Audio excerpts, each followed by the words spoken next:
Welcome, everybody. This is the second episode of Mysts of Elixia. I'm very excited about that, by the way. We finally made it out of the first one, and we're on to the second. I'm Scott Coventry, and welcome to ZealZaddy. I'm the DM and storyteller for this campaign, Mysts of Elixia. This is Season 1, Episode 2, and it is titled The Silence of Soundholes. And if you remember from last episode, a sound hole played a couple of prominent roles in some things that were happening. So before we get started, you can follow us on everywhere at /ZealZaddy. That would be Twitch, YouTube, Patreon, Twitter, Instagram, Facebook. The only one that's not is Discord, and you can follow us by going to the About section down below. Clicking the button, it'll take you to Discord. The invite is in there, ready to go. Oh, hearing myself echo. We play every Saturday at 8:30 p.m. Eastern Time. Last week we had a really weird week where we went 3 sessions that were pre the season, where we played through some of the backstory in each of the characters and did 1 solo and 2 duo sessions. It was really cool. And then on Saturday we did the actual session. 2 of our players, by the way, are publishers also. They have work that's carried by the DM's Guild. Arian has just finished recently the Tome of Arcane Philosophy, and if I remember correctly, I think it went silver. He'll have to tell you when he comes up in a moment. I know it was copper last week, so if you can, let's push him to gold. Gold is really cool. Maybe even platinum? Okay. And then Morgan, who is playing Vesrin, he put out a piece called Children of Tiamat, and it's a new subrace of 2-headed dragonborn. Very interesting. He'll probably tell you a little more when he comes up in a second. So now that we're there, let me bring up everybody and let's say hi and introduce yourselves. Let's start on the bottom and start with Dylan this time. We'll go bottom left and then back around. Hi, I'm Dylan Cornelius. Got a broken arm and I love D&D. Jazz is not here tonight. She is sick, so she's in NPC mode all night. Brandon, you're up. All right. Hi, I'm Brandon. I play Moorcat, and I'm excited for episode 2. And Morgan, new to coffee. I am Morgan. As he was saying, I published a few things on there. Children of Tiamat, 2-headed dragonborn. Why play one when you can play 2 heads? So great subclass. Go check it out. Yes. It's really fun. So definitely check it out. Also, Dylan posted something as well. Yeah, like he was saying, his subclass. I did, but it's not. I didn't feel like talking about it. It's still very, very. Well, then this never happened. Sure These are not the droids you're looking for. Tonight I'm playing Vesrin, a magic, and he is a wood elf wizard. And there you go. I'm ready for the night. That's a pretty sweet shirt you got there. Thank you. I was even going to promote myself. This is one of my designs that you can buy on Amazon. If you go to Amazon and type in Mindflayed Mondays, you can see this design amongst others that are available for purchase off of Amazon. So, thank you for that, Brandon. I was failing myself. I like that shirt. And Arian. Thank you. Hi, I am Arian. Scott, you. We're about 16 copies away from DM's Guild Silver on the Tome of Arcane Philosophy. Yeah, it's close. It's getting there. It's ticking up. Yes. Lore and world building for wizards and wizard colleges. Go ahead and check it out. All the money, 95% of the money goes to the NAACP Legal Defense Fund. It's great, and some good stuff for wizards. So I'll play. What the hell is my character name? Kian. That's correct. The Scout rogue. Yes, lovable is a strong word, but yeah, I'm excited to get started. A great cause. Go buy his book. Or 2. Or 3. If everybody in chat bought 3 copies, we'd be there. He'd be silver. Let's do it. Come on, chat. Let's do it. All right. Okay, so when we last left, actually, you know what? I'm going to do something that I did in my last campaign, and I am playing the character Eslo, by the way. I forgot to mention that. I really wish that Jazz was here because I would have her do it, and I used to do this in the campaign, and I like doing it. I have somebody in the cast do a quick recap of the previous episode, and I would vary it every week. Why don't we start with Dylan? You want to do a recap? Sure, if I can remember everything. Everyone if you want a level want. of randomness to it, my DM in a different campaign always rolls a die to see who has to do it. So that way, everyone. All right, here I'll do it. Is that your way of saying I don't really want to be the one? Yeah, Scott, I don't want to be that guy, but I did not take that good of notes on what everyone else was doing last week. I didn't say that. I'll do my best though. Okay, do your best. Next week we'll roll it. We'll see if I can remember everything. It's not to require everyone to remember everything. It actually, I find it very interesting to find. It really kind of tells me what you found was important, which it's really hard to actually discern that sometimes. I always find that very interesting. All right, so go ahead, Dylan. So the session had begun with all of the player characters congregating around the mostly naked acolyte, Morcant. After that, we all went on our own business. Each of us were doing different things. Some very interesting conversations were being had with Vezrin and Morcant. We learned of some backstory. Eslo cut open a whale. Later on in the session, the Festival of Mists had begun. It's called the Festival of Mists, right? Yeah. And it went well, for the most part, until everyone decided to vanish. And that was where we had left off. Panic ensued. The Seems like Morgan had something to add. Yeah, go on, Morgan. And Kian did vanish, but came back. Yeah, I got better. Got better. Oh, yeah, that's right. And there were a few things that happened. There were some symbology on the standing stone in the middle of town that kind of glowed for a moment. On Kian's pouch, there were two pieces of ivory that glowed for a moment. The Epania, who is the head of the Soul, which is the church to Acor, he went down and was revived. It looked like he may have been having a heart attack, and you all saved him. And what else? And then you were heading to Awak's abode, wherever that is. He is the Kinku, that is one of the elders on the Elder Council. Him and Olmari, the captain of one of the ship, the only ship still in the docks. And that's where we left off. Was everyone heading that way? The clerics all around the town are just in. It's sort of a cross between still a little panicky and trying to pull themselves together, and sometimes having to be pushed or shaken to get themselves together by other priests, other acolytes and initiata. They're not called priests. Sorry, that was my bad. And they are now trying to find out who disappeared, because there's not a record of necessarily who disappeared.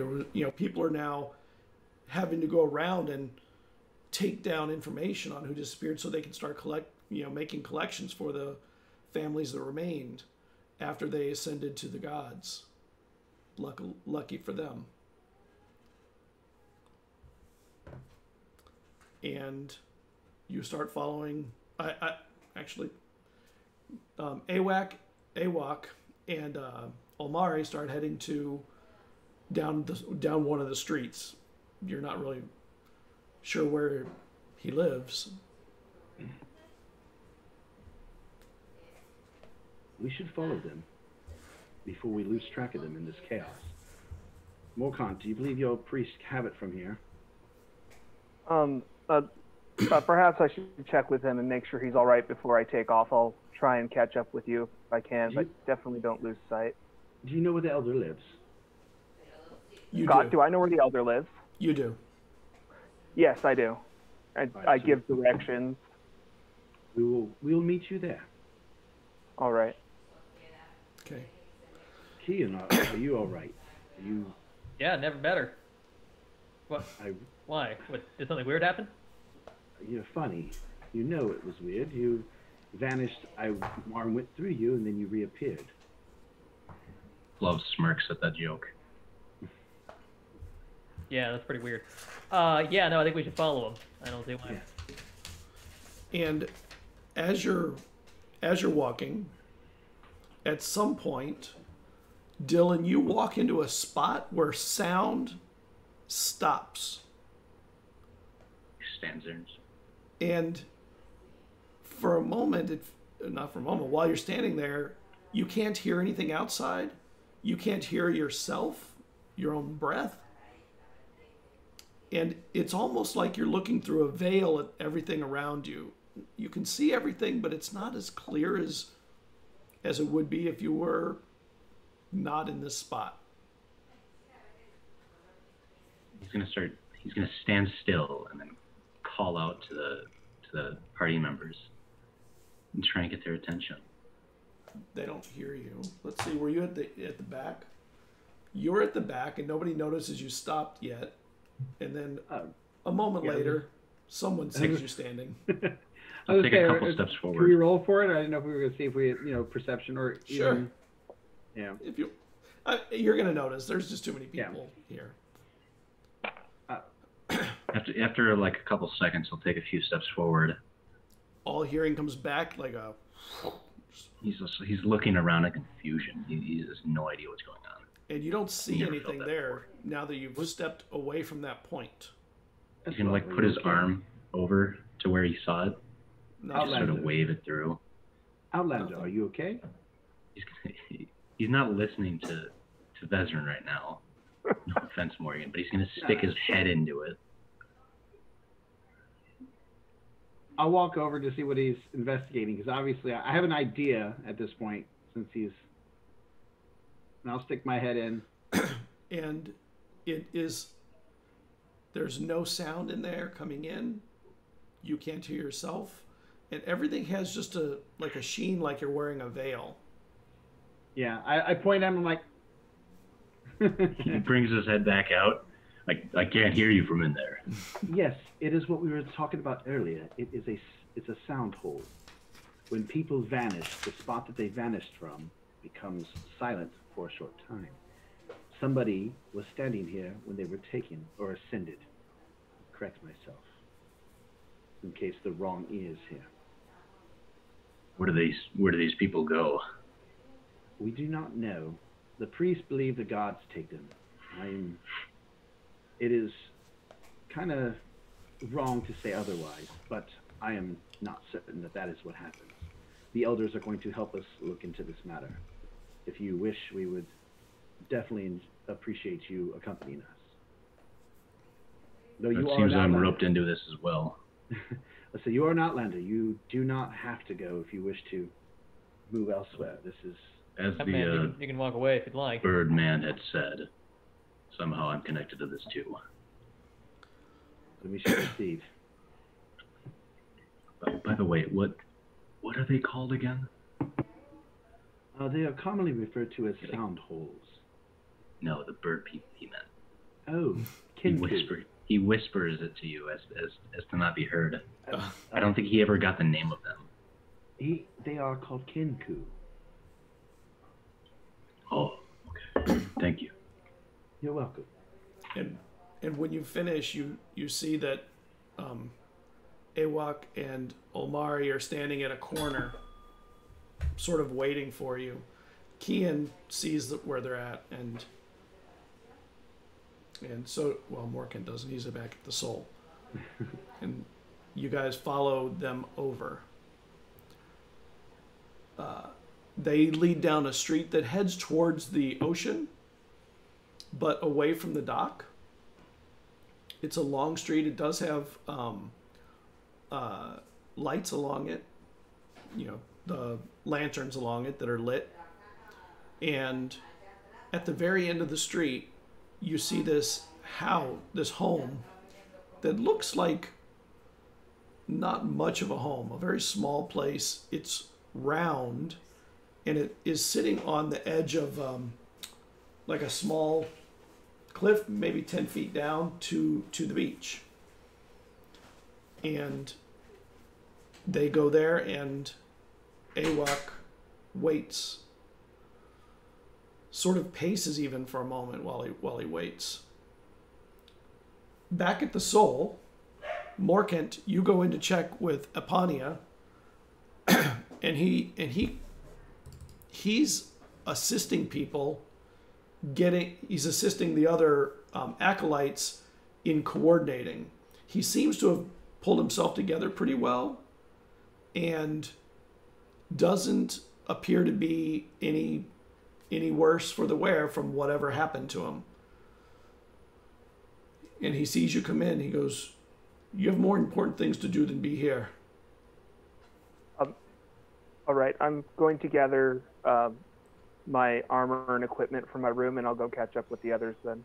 On your way out, he says, "We'll speak later, after we've dealt with what we can here." Of course, let's just try and help as many people as we can. And that's the first time you've ever seen him really give you what would feel like respect. Moving up Only in the had world. to fear of his life. Or at least not disdain.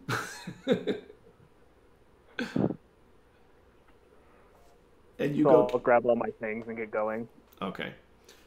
Back at Awak's house, it doesn't look like much, but it is very clean and kept, and pretty well kept from the outside. And he opens the door, and he stays to the side and lets everyone in.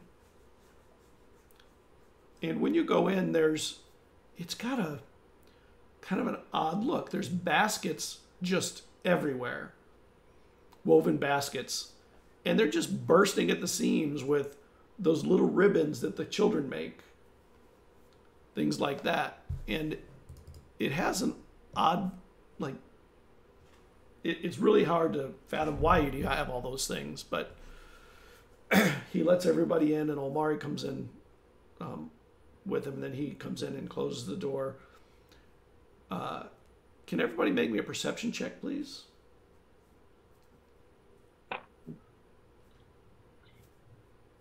Does that include me?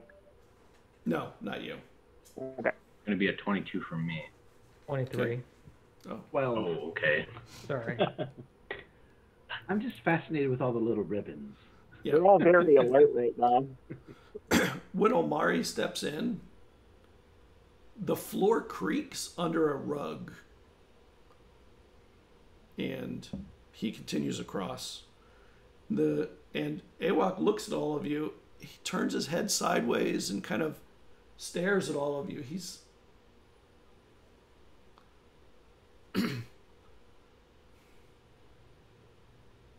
I'm not sure how all of this has tied to you. What's the word?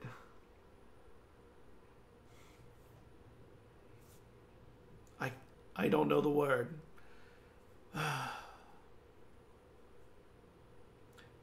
It's like you're woven in some way. What if I would like to be unwoven? Is that? I don't suppose that's an option. Because no offense, fellas, but I know none of you, and I like to get to know someone before I'm woven with them. And I don't even understand this. How? What do you mean? I think it's a euphemism for something, but I can't tell for sure. and What's a euphemism? And he looks at Omari. And Omari says, everything is your own free will. But we have just had an experience that will linger around all of us. And Awak goes, did you see Six Light out there? I did. He'll be here soon enough. Sorry, she'll be here soon enough. I saw you lingering over the sound hole. Were you experiencing anything within? He's talking. It wasn't like anything I've ever felt. No senses, no sound. I could barely see. It was some foul magic. Yes. There's definitely something in those. They happen every time that there's an ascension. Usually they last a few moments, maybe a few minutes. I have experienced some that were there as much as 2 or 3 days later. But they're always gone within 3 or 4 days at most. 3 days. That's not exactly true. What do you mean? My mother, she disappeared 44 years ago. Her sound hole is still there.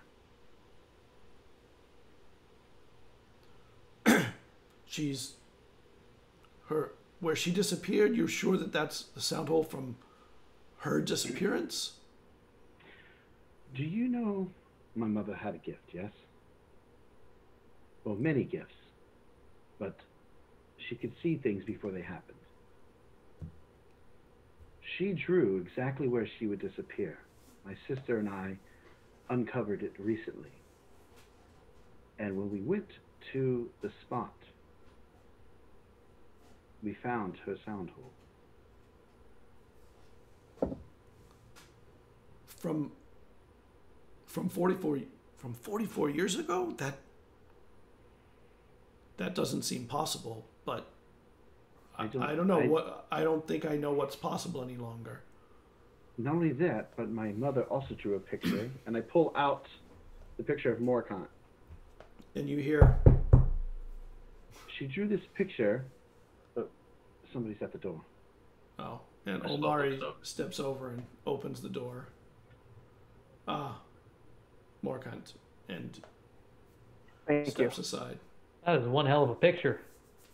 Am I wearing the same exact thing in the picture at this point? I don't know if your clothing, your tunic is exactly the same, but everything else is.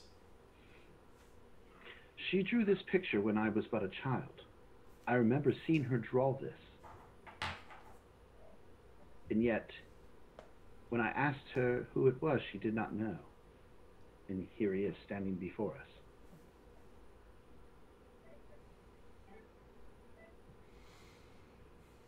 Omari looks at the picture, and Awak looks at them too. Omari goes, she was obviously a diviner of some capability. That's a far future to see. My mother was very talented, and very smart, and very good at what she did. It makes sense, then. And you are the Earl's son. There are other magicians in your family, yourself. My sister One Ratha. called Ratha. Yes. She trained me, yes. She saved my life and sent me here.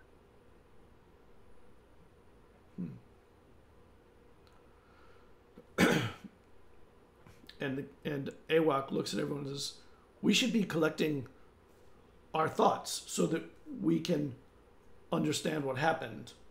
And he says, "One moment." And he goes over to a basket that's under like 4 other baskets, and he pulls it out and comes over, and he has parchment in it.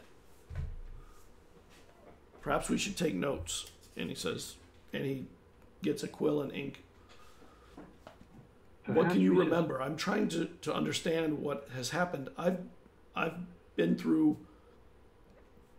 3 of these in my lifetime. None like this one. Perhaps we should start with Kian, with what happened to him. Yeah. Listen, I saw some green lights on the rock. No one else saw these green lights. Then we waited for a while. Half the town disappeared. I went with them, but I'll pull out the pouch. This thing helped. I think it's made of something similar. The ivory here. And Meadow says, my husband made those and my buttons. And she shows the button collection. And Awa comes over and looks. Those are very, very beautiful. The symbols on the buttons, do they look like any type of arcanic, runes or anything like that that I might recognize from studies? They look like art. They're artistic. So I don't suppose you know anything that can help. Help with what? You have help. The rest of us need something like this. For what? I mean... To not be taken. Protection. Could you draw the runes or the shapes you saw on the stone? Sure. I mean, I'm not exactly a, calligrapher, but I can do a rough sketch of it. Sure. I'll do so. Okay. And Eslov, can you make me a perception check? Sure thing. 18. As he's going through all these symbols, as many as he can, one of them looks very familiar.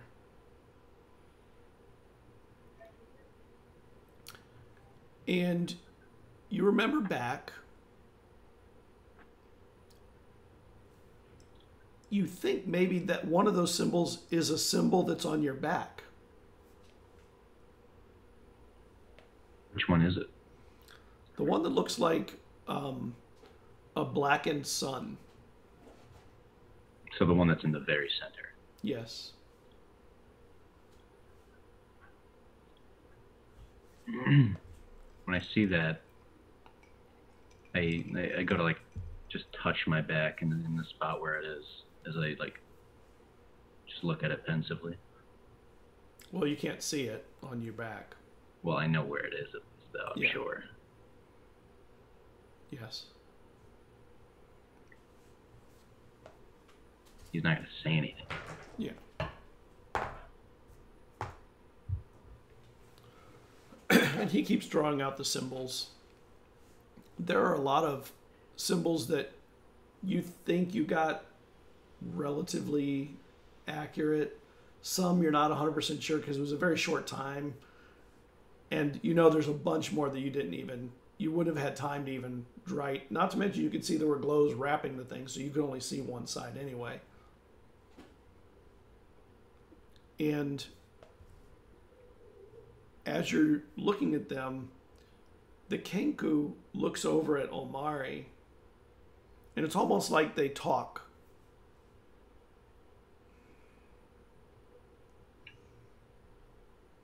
And Omari says, I need to go check on my ship. I've not gone back to it since. I'll return, but I have to make sure my crew is well. I leave you in good hands. And she bows. He. and Love will give her a nod.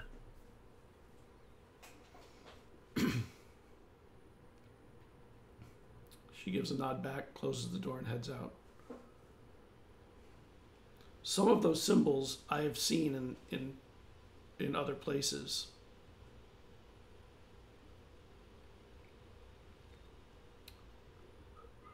I'm concerned. I think they're very old. Older than our own writings here.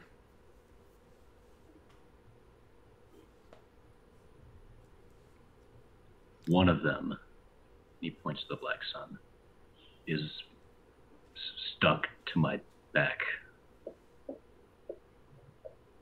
And he turns around. He is still shirtless, I think. Oh. No, he probably would have put his coat back on.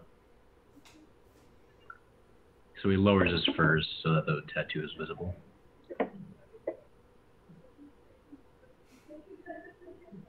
How did you come about this? Do you know of ancient runes? Frankly, I woke up and it was there. I have a rough idea of who put it there, however. I'm over here drawing the runes on a piece of paper, so that way I can search this later, see what I can find. It was someone I met while traversing alone through the blue wastes. And somebody would have done that to you, and you wouldn't remember it? I remember falling asleep, and I remember seeing the tattoo weeks later.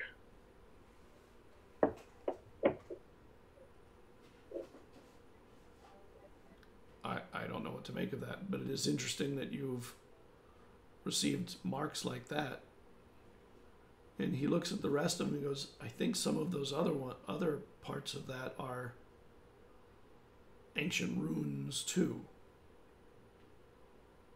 Do you have any idea what they mean? I've been trying to decipher or pull some meaning out of them, but to no avail at this point. And there's a knock. Excuse me. You're a busy man. And he goes over to the door. Popular. And there's a boy there, maybe 15.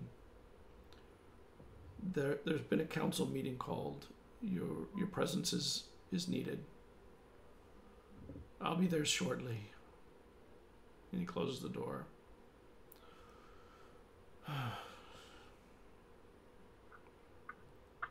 If you'd like to wait for a bit, or you can, I have to go to the council meeting. How about you give us something useful instead? Would you... I told you a hell of a lot. You told us these are old runes, and turns out this guy's got some on his back. And you haven't given us anything yet. I still don't fully understand why. Listen, all I've got so far is I'm apparently immune to ever ascending again. Which, great for me, let me tell you that much. But, other than that, I guess I go home. He goes over and looks out the window by the door, make sure the boy's gone, and he pulls the curtains. I'm going to just have to trust you. I don't know you as well as you don't know me. Except Morkent, I know you. I know of you. And I've watched you with interest because Eponia has had lots of problems with you. Exactly the kinds of problems I prefer. And he pulls the rug back from the floor, and there's and he lifts a latch, and there's a stairway secret door that goes down into the rock. Come. And he starts. 9 times out of 10, that ends in us getting disembodied down there. I will follow him hesitantly. I'll pull the feather out. Maybe as we're traveling down here, you can explain to me why my mother had a feather of yours. I don't know that that's of mine. I put it next to him. Does it look like one of his feathers? Yes. It looks like mine, but I'm not the only Kenku that's ever been here. No, but you knew my mother. I did, but I don't remember ever giving her a feather, so she must have, if she took it, she must have taken it from one that came off during a molt. Possibly, but why would she have one of your feathers?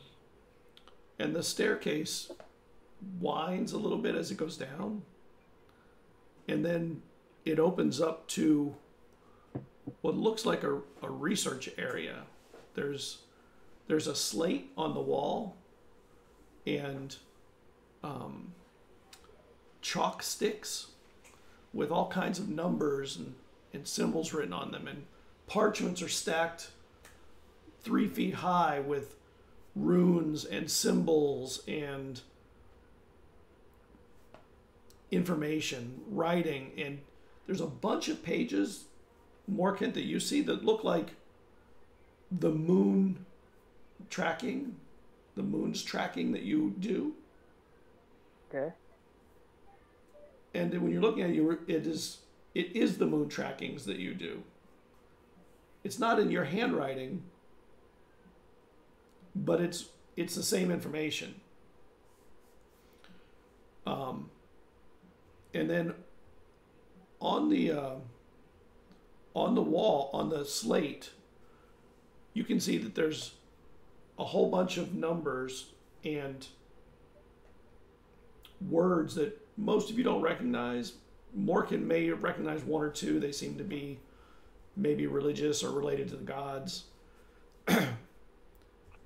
And he goes, I've been trying to track for some time if there's a relationship between the movement of the moons or the stars and these disappearances. I will not call them ascensions outside of the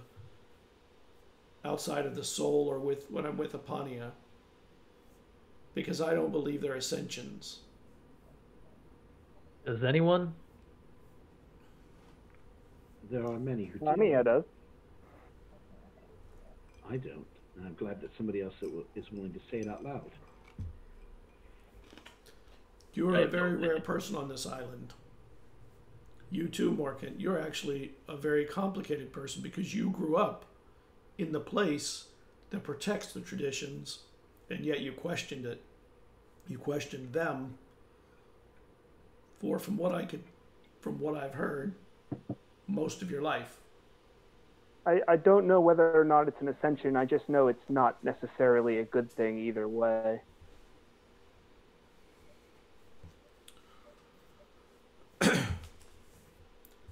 I can't understand why gods would want to just ascend people when they could just wait for them to pass. What's the point of random ascensions here and there? I mean, both sound pretty bad when you put it that way. There was a time when this, from what I've read, and Morkent, you would probably have access to these stories even better than I, since I believe Apania has the old book, the old texts, and keeps them secured. From the time when people came to the island, from that time they believed that the stones that are the center of every town were some sort of way that the gods named the place. But I could find no evidence of that other than speculation. So my suspicions were piqued.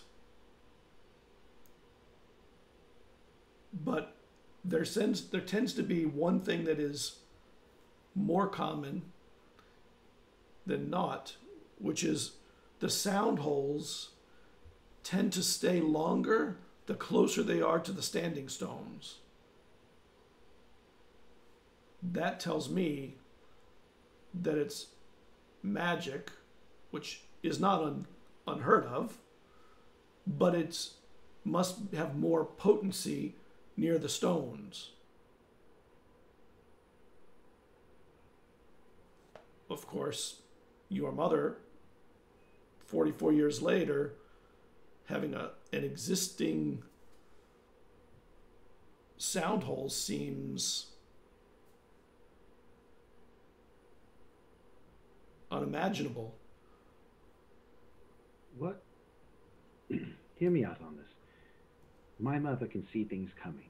She drew the image so that me and my sister would find it years later, so that I could come here, find more than everybody else here.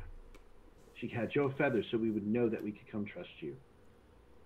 What if my mother found a way to, maybe these sound holes are a doorway of sorts. What if she found a way to keep her doorway open? I don't know. What if she found a way, since she could see it coming? There would be some brilliance in that, or some foolishness. I'm not sure which. Because most doorways are two-way. Yes. If you know how to open it.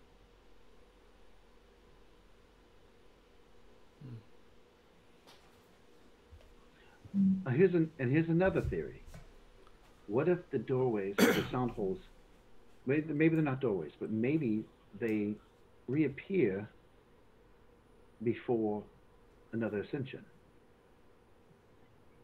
Has there been anything like that to note? Has a sound hole reappeared, like almost like a signal that it's coming? Not that I've ever seen or heard of, except for the one with your mother, which maybe it did reappear, and maybe it wasn't there in between all that time.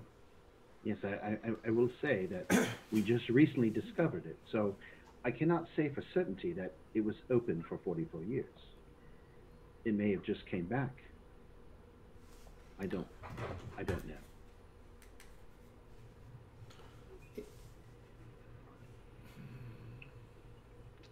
know. More is there more research that the church keeps away from the public that you might be able to, now that you're in better graces for saving your leader's life, might be able to see and maybe try to learn more from, like forbidden information from the public? Oh, yeah, there's a ton down in the archives, but I really don't know if I can have direct access to it. I can always inquire with Apone and Diver whether I can get down to it. The runes, you can see I've been gathering everything I can from wherever I can find them on the island. There is an elven scout that I have used periodically to give me word of anything that he sees where there might be something left behind, generally carved in stone. And he had found these stones in all the towns, and he had started to try and feel for me, because you can barely see them. They're almost not visible anymore. And he pulls out these things that look like rubbings, like charcoal rubbings of symbols from stones. I can't make heads or tails of all of them, but I do know that some of them are common between the stones, but not all of them. Do you have the one to our townstone? I do, and it was made many, many years ago, but I could never get Eponia to give me the rubbings from the heights of the stone. So I only have as high as myself and a ladder. A small ladder at that. Can I see to compare with what Kian has done? To see if the bottoms look the same from what he remembers? And he finds a basket, and he pulls it out.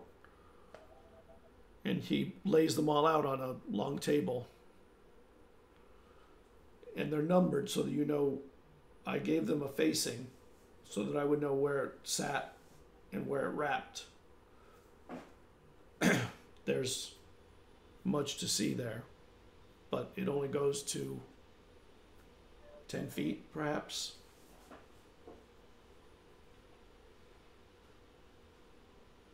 Do any of these symbols look like the one that I found in that one area, like the three? Do any of the symbols match that at all that they've recorded? There was only one symbol in that area, and you do see that symbol. I saw this symbol here on some stones, and I'll recant what I saw as a kid and what I scribbled, and I actually have that, and I'll pull that out and show him that I found that near my family's home. Do you also talk about seeing the unicorn on your way here? Yeah, I would say, because I would recant the whole story, how when I was a child, you know, I found this hole in the ground. It was rubble, and when I went to investigate, I found the symbol. I remember using some charcoal, copying it on some paper to show my mother later, and as I looked up, I thought it was a wild horse, but it was odd. It wouldn't let me come near it. It seemed intelligent. And then horses are intelligent, but I mean more than a normal horse. There seemed to be more going on. What makes this even weirder is on the night that I left my home, the night before I came here, I happened to go by that area, and when I got out one more time to reminisce, it came again. It was older, and it had what looked like a horn starting to grow out of its head. And when I asked if I could touch it, it didn't move away, but my hand went through it, as if it wasn't there. You saw a grim. A what? A grim. That's some... He walks over and he finds a book that he has. And he pulls it out and he goes through and he finds, and he points to it and he goes, a grim. It's when a soul is consecrated, they often kill and bury an animal spirit to create a spirit to protect it there. So perhaps that place had a grim of what sounds like a unicorn. Do they age? Because it aged. It was older when I saw it again. I don't know. Even what I do know doesn't say one way or another whether they remain or change. But they're usually spirits to guard a place or to sometimes to hide a place. I guess that's part of guarding. Meadow, Kian, do you know what type of horn that ivory's made out of?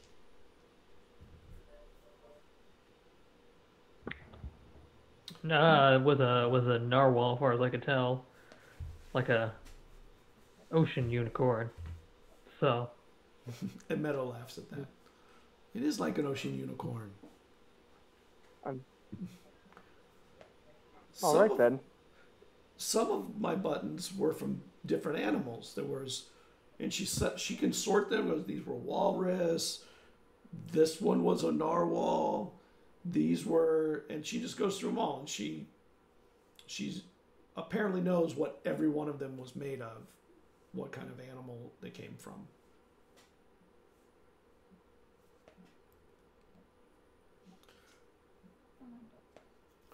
And Morkit, you start to feel like you may be saying too much. Maybe you shouldn't be telling them all this stuff. Who knows? Is this secret church stuff or not? Maybe.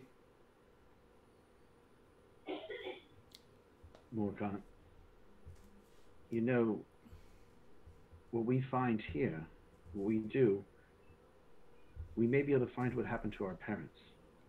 Kian, yours, mine. But I don't know. I know it's not easy for you as well, being a member of the church. What are your thoughts on this?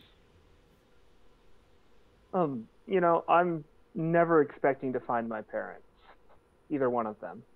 But if I can help prevent this from happening to other people, I will. I think it's important that I help and protect the people around me, those who follow us in the church. I've been thinking about something since you used your abilities to heal and bring back your leader that are gifted from your gods, yes? Your magic comes from your god. Yes. The core acts through me, allowing me to do these things. If your god wanted people to disappear and you stood against it, why would he allow you to still use his magic? It's not mine to determine why Core would do something or not do something. I just follow his teachings. And I think that is why you're able to do it. I don't think your god or my god or any of the gods are responsible for these disappearances. I could be wrong, but it doesn't feel like that is the case. And I don't think that your god would sit idly by. I think he would stop you if you were trying to destroy this. And that's my personal opinion. I mean, I'm not a man of the cloth. He'd also probably want to stop 200 people from getting bamfed into nothing. So I wouldn't put too much stock into what he would or would not do based on what he wants. I think you're doing the right thing. Trying to find out. Eslov, can you make me an intelligence check? I'm sorry, a wisdom check.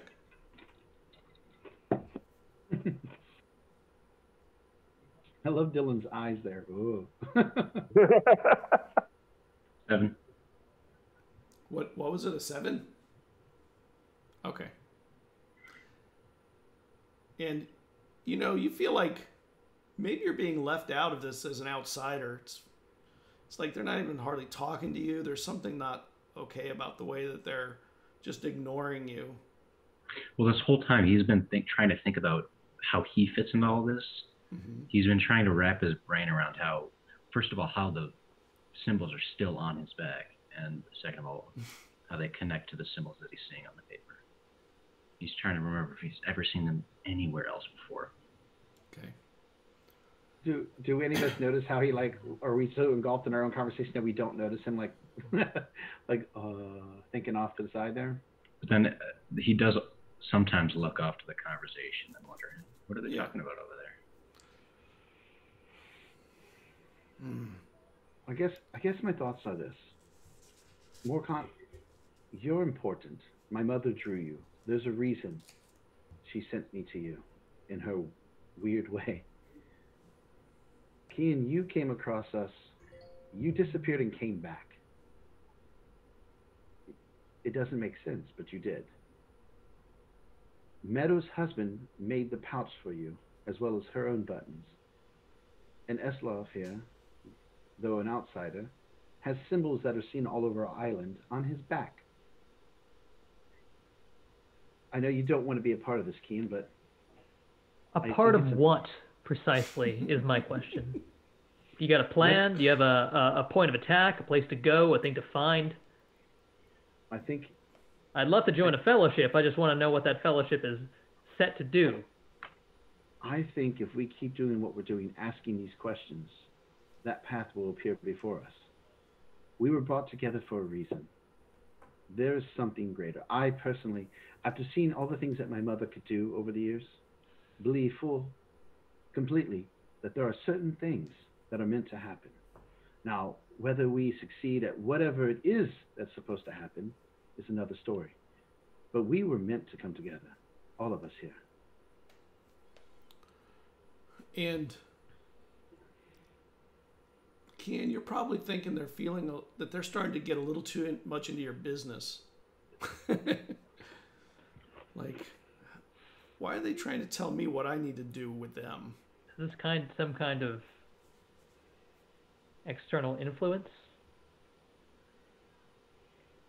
I don't know. You just feel a certain way. You've got this thing going on in your head. Sure. I don't know. I think it'd be better if we did stick together. I can't force anybody here. I want to see this through because I believe there's a reason why my mother's Soundholes still exists. I believe there's a reason why you heard our conversation, me and Morkan. I think there's a reason why the outsider here, Eslo, has tattoos on his back and came to this island the day of the festival. There's a reason for all this. And it has to be. Whether it makes sense or not, I don't understand. So say I agree. Say we get into this. What's your next step? What's your, give me your plan for tomorrow. You could also help come up with this plan. Well, I'm out a lot of ideas, so I am hoping someone else has got one. I'm sure Kinku Ferentier, the elder, has some ideas, but Morkant, I think, with saving his mentor's life, if you will, may have gained access to things he lost, and there may be information that he can discover in the church that might give us a direction. And while you're going through this, Vesrin, you start realizing that this puts you at risk now with your brothers too, probably, and you may not want to be around here. It's dangerous because they might send people after you for this. Is there anyone on this island who definitively knows what these symbols mean? Not anyone I know. There are elves older than me. In fact, most of the elves are older than me. Except you, Vestrin, you're younger than me. Which is a rare occurrence. And remind me what the ends of whatever this is are. What's your overall goal here? I wish to understand why people are disappearing and where they're going. There's something unnatural about it, and I don't believe it's the gods' doing. As do I. And I hope that once we figure it out, maybe we can stop it from happening so nobody has to lose a loved one again. Okay. It's hard to imagine the gods would do this to us. At least not the gods really. that we worship here. You'd be surprised. So, step one is you go to a library and hope there's more in there. Okay.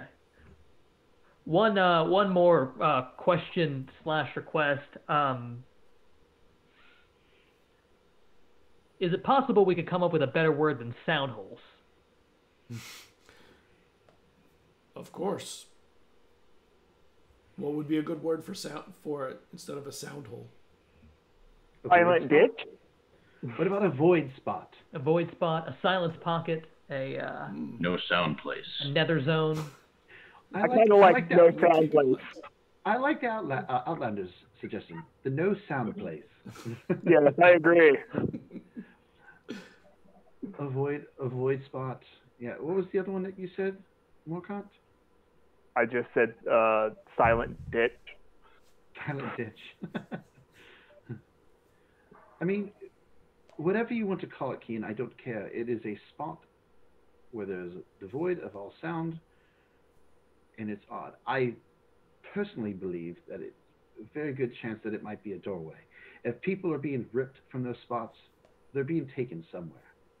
And those holes, voids, whatever you wish to refer to them as, I think is a chance for us to see where they're going. Sure. I'll join your little club. Then we can enact step one of the plan tomorrow, and the priest here can go in and check his library. If he needs someone to guard him from some books, I'm more than happy to join him with the crossbow in tow. Otherwise, I'm just going to get a drink and another one. And Meadow, she looks at all of you and she goes, I don't know if I like being around all of you. And she just storms up. Yeah. You're all in bad moods all the time. And she goes up the stairs.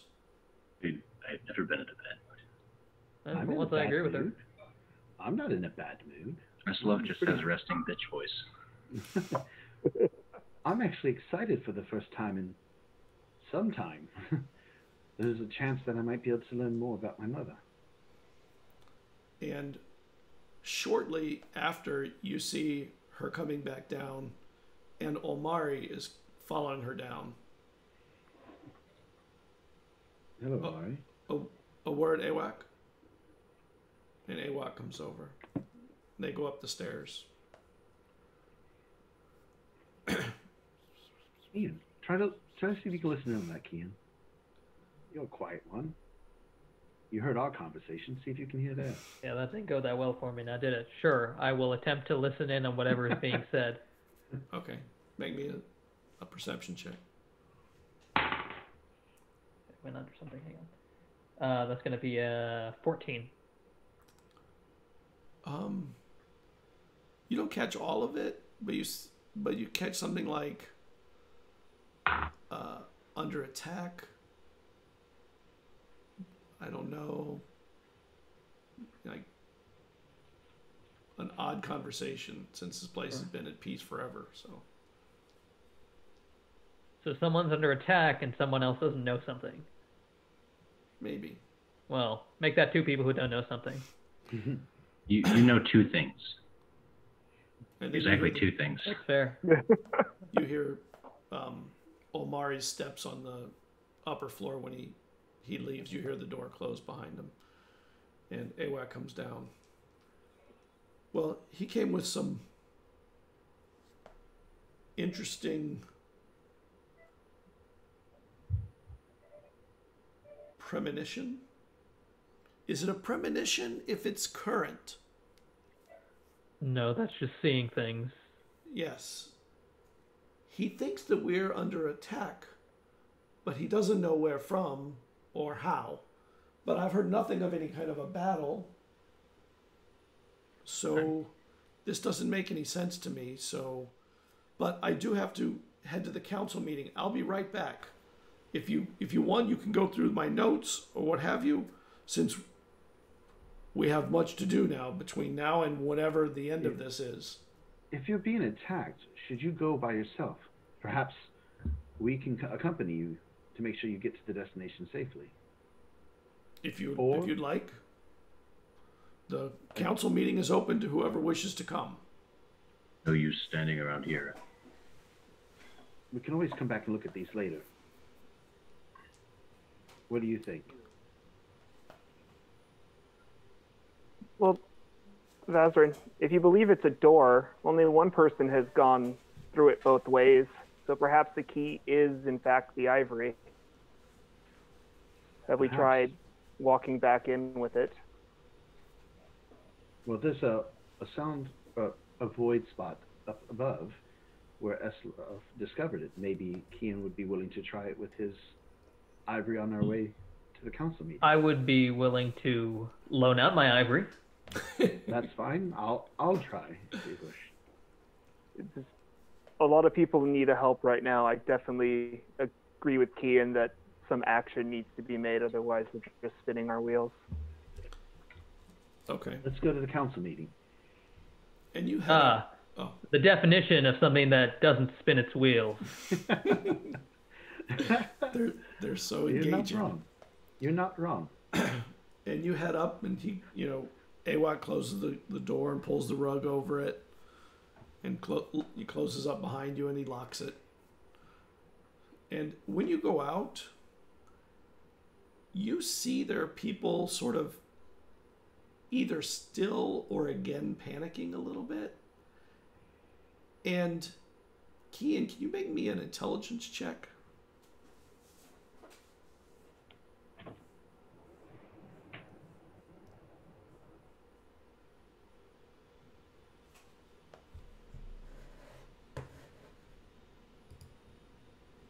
I can't. Sorry, 14. 14. The faces on the people here seem a lot like the panicked faces when you were bringing in the train.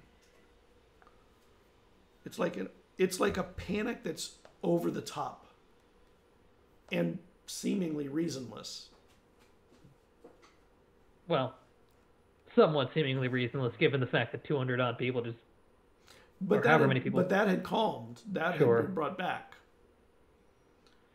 And now you feel this concern that everyone around you here is really maybe too much in your business, and everyone's looking at you sideways, and there's something disconcerting about that. And Vesrin, you're feeling like you need to worry about your brother sending a ship here to take you to sea. And these people might be the ones that capture you and hold you. So there's no save for this or anything. Well, your reaction you can determine whether there is a save. And Sure. I've been rolling some dice. Sure. But there is a concerning thing going on here, and you're wondering if this panic is justified or not. Sure. So I would recognize you mentioned that I recognize it as similar to the thing that happened on the way. Yes. I also recognize the feelings of suspicion going on within myself. Okay. Can I attempt to resist? You can. Make me a charisma check.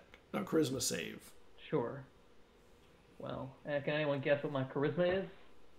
That's cocked. Hang on. 12. Okay. And what's your charisma? It's just a flat 0. Oh, okay. And Vesrin, Sure, it's not negative. And Vesrin, you're worried to the point of it's really getting to the front of your mind, like this concern about your brother coming. And Morkant, the two of them, there's something wrong with what's going on in their heads at the moment. Eslav, whatever's happening here, people are weird. Like their faces are starting to look pale, and their blood may be pulling back as they get nervous or worried. Meadow says, "What's wrong with you? We're just going to a meeting." And she sees there's other people out there, and there are a few people panicking, running away, running to the docks or the...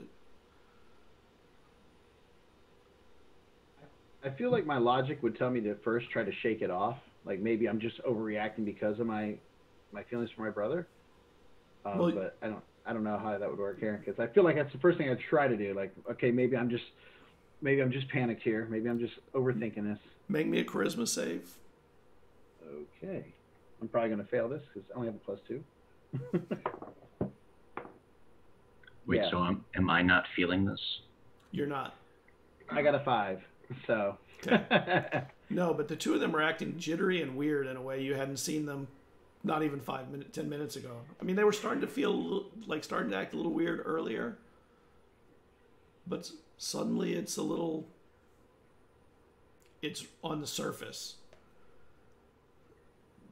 And Meadow looks at the two of you. Why are you two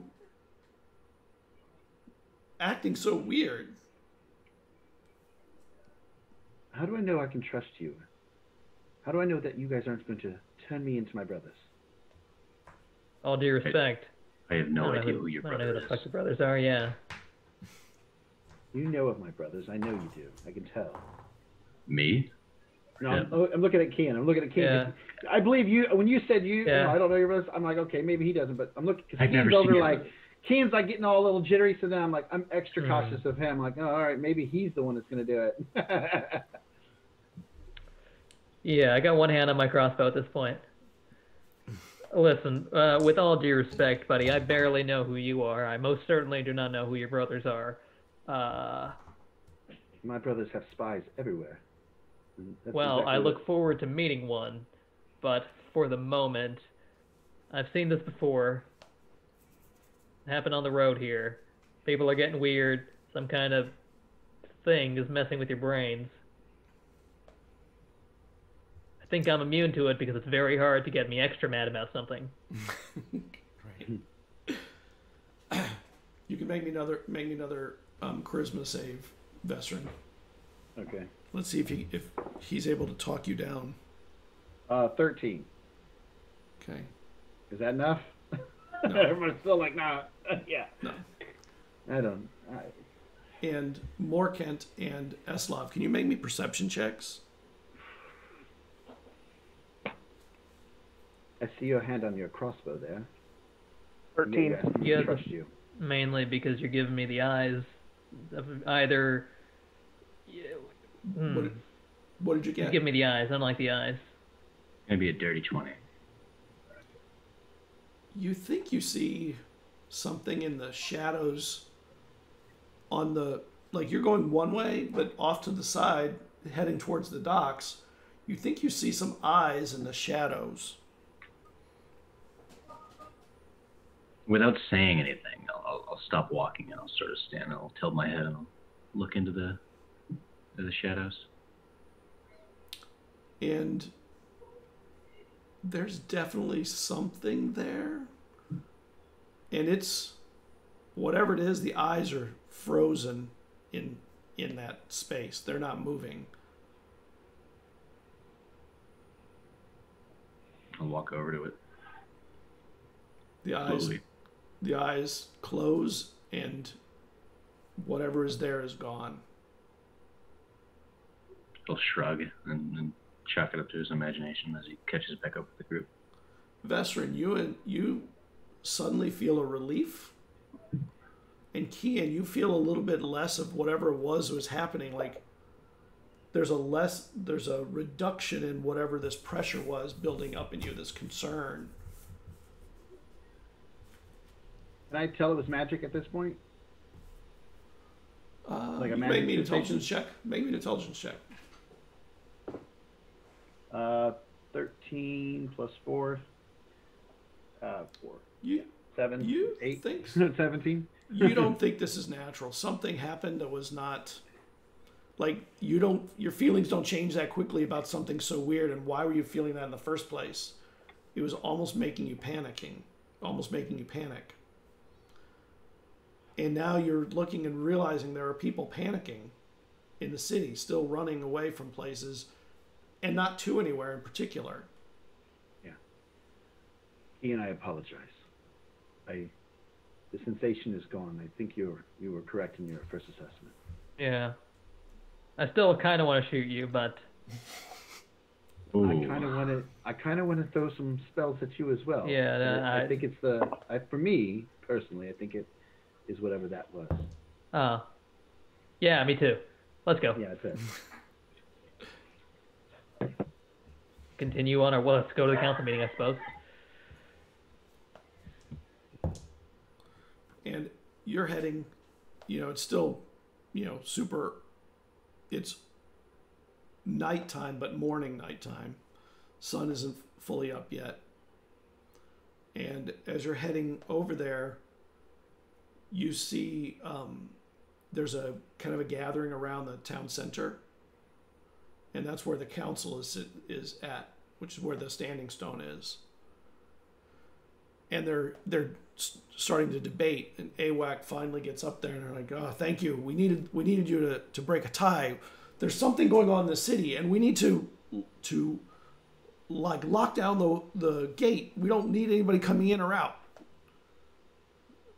And AWAC looks at them. "Well, what do you mean something's going on in the city?" There's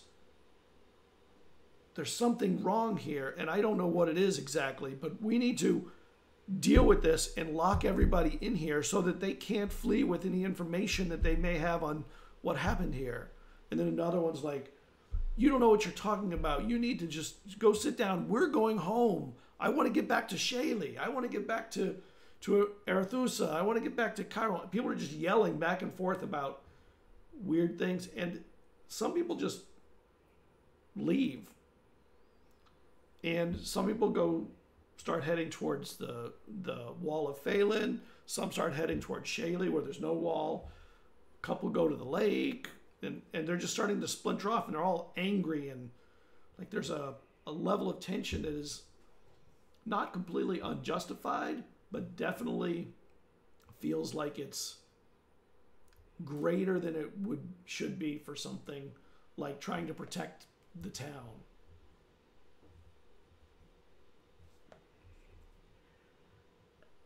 I will try to do what I did earlier. I'll do like to make my voice louder. And I'll tell everybody, in the name of House Magic, you need to stop where you're standing and let the elders decide what is best. There are things that could hurt you if you proceed to not listen to their wisdom. And AWAC finally gets up to the rest of the elders. First off, what do we know? And Epania comes up and he says, we've been taking count. We still have a lot to do. We have nothing concrete yet, but let's just say we'll have trouble with next season's fishing. And that has everybody concerned all by itself. AOX says, it would not be a bad thing to close off the city for a short time. At least without knowing who's coming in and out. I was just told a little while ago that we may be under some kind of threat. And everyone's like, what do you mean threat? And then people start to panic more. And he said, well, if we're going to do this, we need to do it now because some of these people are going to leave and they're in danger if they leave. And that will be on us too. And the rest of the council sort of mumbles back and forth. Agreed. We'll shut the city down. You were the one that broke the tie. Thank you. Some of them say. And then they tell the city guard, shut the city down. And the wall is easy to do. There's just one gate in and out. But the rest of the city is not walled. That wall is only between the wilds and the city. The rest of it is open to people can come in and out all over the place. Did they specify why they're locking it down aside from it is under threat? Well, we were concerned that people were panicking and they were talking crazy. I'm just asking you, Scott. I'm just verifying what was said. Yeah. They were talking about people are acting crazy. They're saying things that don't make sense. People are fleeing to nowhere, places they don't even know where they're going. And now they're starting to find that there are people missing. Not ones necessarily that disappeared during the festival. I did see something strange in an alleyway. And AWAC calls you up. Come. This is Eslov, everyone. He's from the wastes in the north. Say that again? I saw something strange in an alleyway. What color were the eyes? They were like a yellow. Glowing yellow eyes that disappeared when I got close to them, staring at me.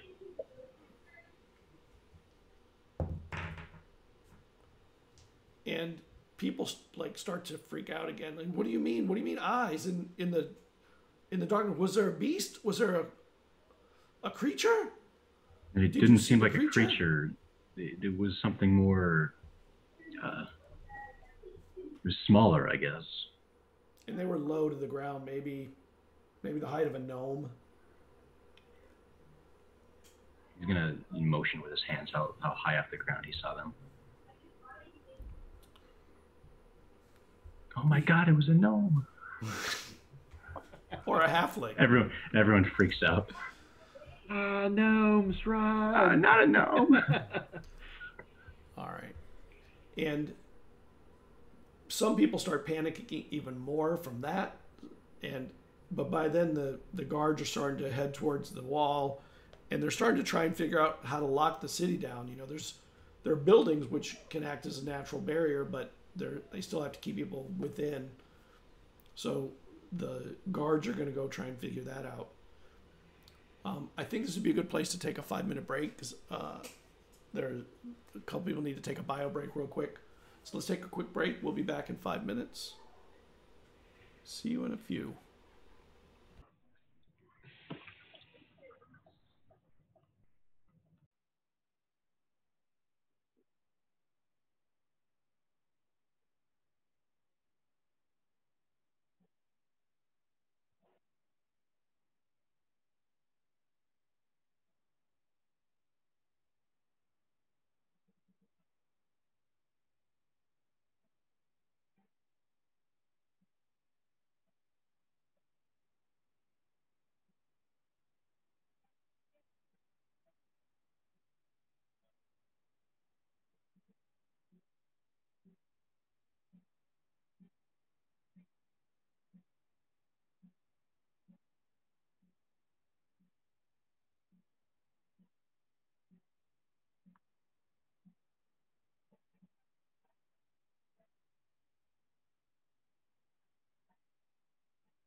Hey, everybody.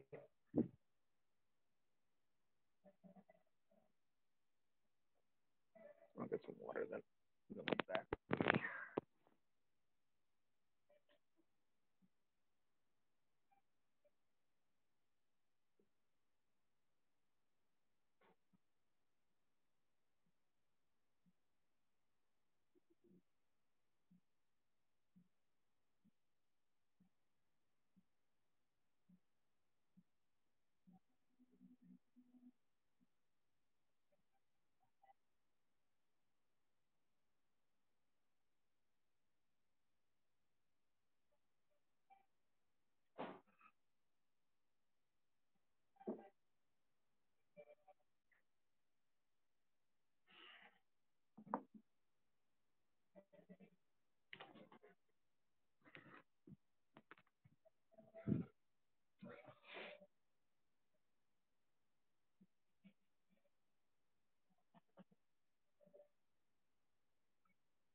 I planned it perfectly.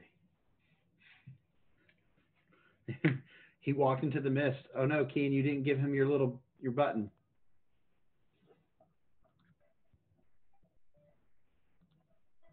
Thanks for the break, Scott. Oh, they can hear us on the other on the on the. Can they?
a lot of subtitle work afterwards if you don't. Welcome, everybody. We're back. Took care of the necessities. And when we were before the break, everybody was at the council meeting when they were making the decision to lock down the city for a time. Just because people are acting not only panicky, but unusually panicky. And they're worried that people are going to run out. Most worrisome is through the gate and into the woods at night. Because generally when you go into the woods at night here, there's a very good chance you're not coming back out. So out of concern for everyone's safety, they've decided to lock them. It's so weird seeing Jazz's face there not moving the whole time. Yeah. I'm not sure that that's my favorite way of doing somebody who's absent. Maybe just have their character. Mm-hmm. Maybe I have a stick drawing or something. Something that doesn't look back at me so hard. So the council meeting goes on for a little bit, and it eventually breaks up, and Awak seems very happy to be done with that stuff. He doesn't seem to be a council person who loves doing council things. Amazingly. And the rest of them break up. And the guards start.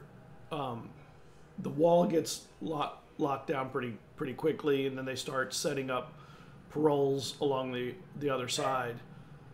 The one place even the ships, they could keep a ship here, but if a ship wants to leave, it's probably going to leave. It's going to be really hard to keep a ship here.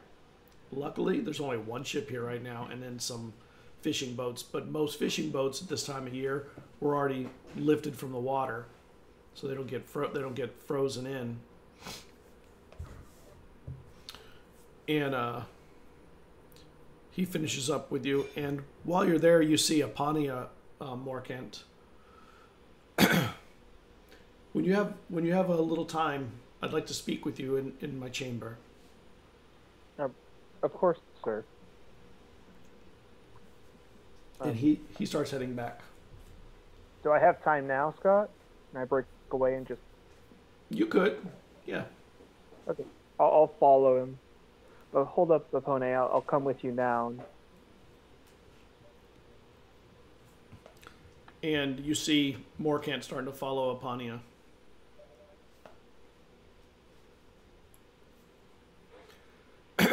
Awak looks at all of you.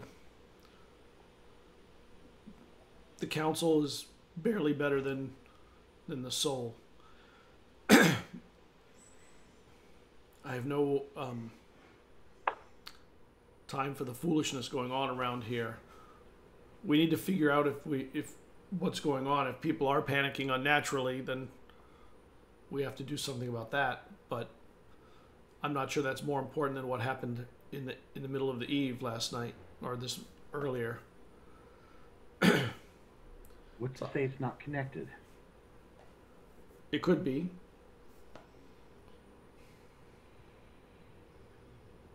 I don't like not having time to plan, though. It's it makes me very uncomfortable. It's not one for improvisation, huh? No. You get back to the soul, which is very close to there, and Apania takes you up to his chambers and says, sit. Outside the chamber on the way in, there was another acolyte. Her name is Edda. And said, close the door, please. And Edda's just sitting in a chair there. And she looks at you. She looks at you as you close the door, kind of trying to peek in, like a curious person. Kind of little wave through the door as it closes. Well, that was uncalled for. So, what have you learned from your time with AWAC? I believe I've learned exactly what I expected. Nobody knows anything, and everyone's panicking.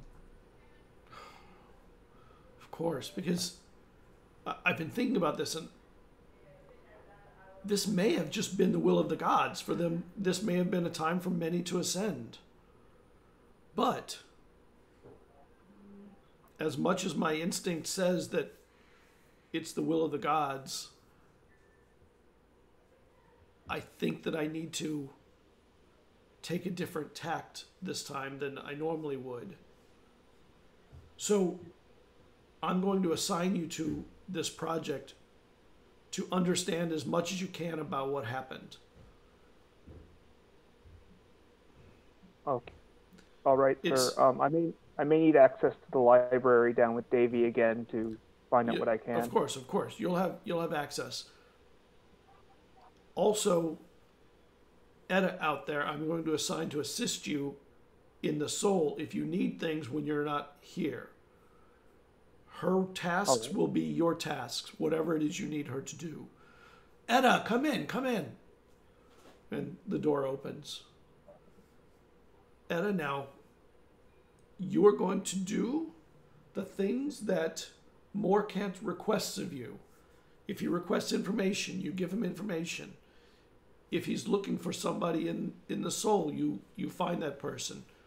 His tasks that he assigns you are your tasks, and they take priority over other tasks. You understand me, correct? She's like, yes. I will be going to sleep soon, and I'm concerned about what it will be like when I return. And Morkant, you know that pretty soon the Apania and the heads of the soul, they drink the brew that puts them into a season-long hibernation that allows them to live longer. But once they go to sleep, they're like bears. They're out for 3 months. And it's tradition to do it. And within a few days, you know that they'll be drinking the draught.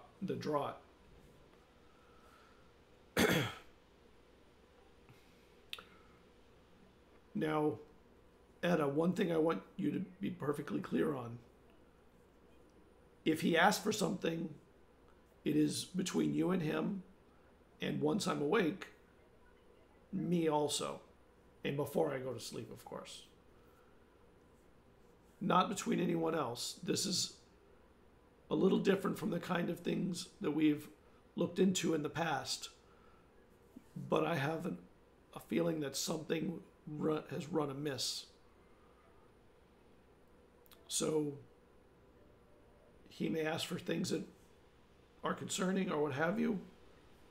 That would not, unless it's something that goes against your morals, then you should do it. You're clear? Yes, Apania. You may go. He'll find you when he needs you. She leaves and closes the door. The library, you'll have full access to. Etta is very loyal and will keep her mouth closed. I've also been thinking on that letter of yours.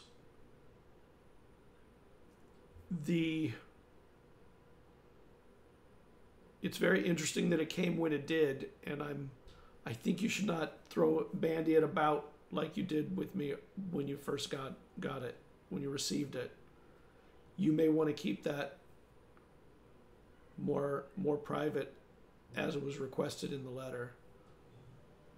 All right. There's potentially things going on that who knows what threats we're under at this point.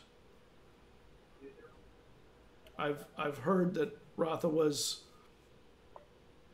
a seer, so there may be something to her saying to keep it private. Maybe you are not to show it to someone that will be looking for it. That's all. I just want you to know I trust that you'll do the right thing and respect the soul, but my mind says that you need to look into this further. I will, sir. Thank you. Of course. If that's all, I'm going to get back with the others and see what we can find out. Okay. All right. Then I'll leave. Okay, you leave. You head back. That's it. Someone in the chat said maybe refer to the Soundholes as the quiet place. Maybe. It was me.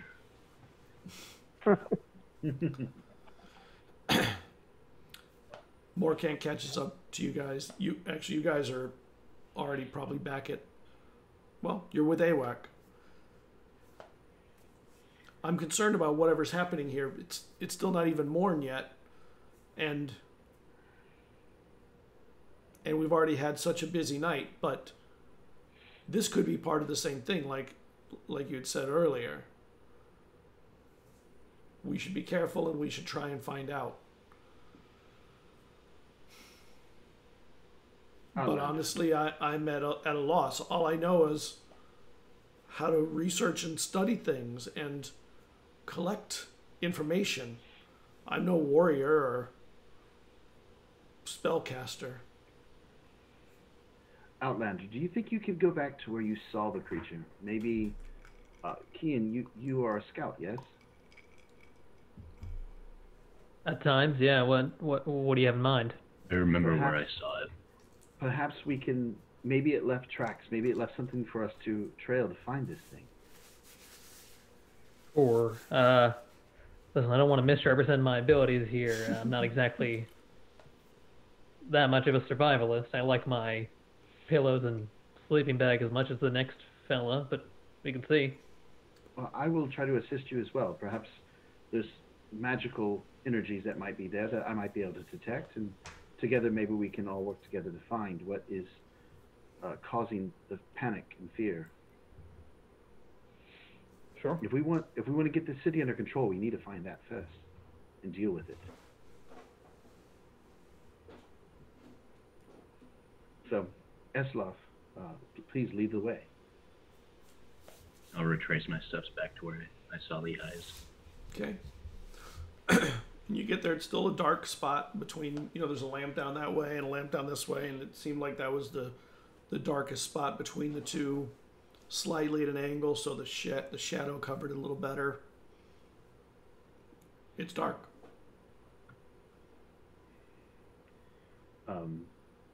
I will spend, I guess, do a ritual for detect magic to see if I can detect any presence of magical energy that may be there.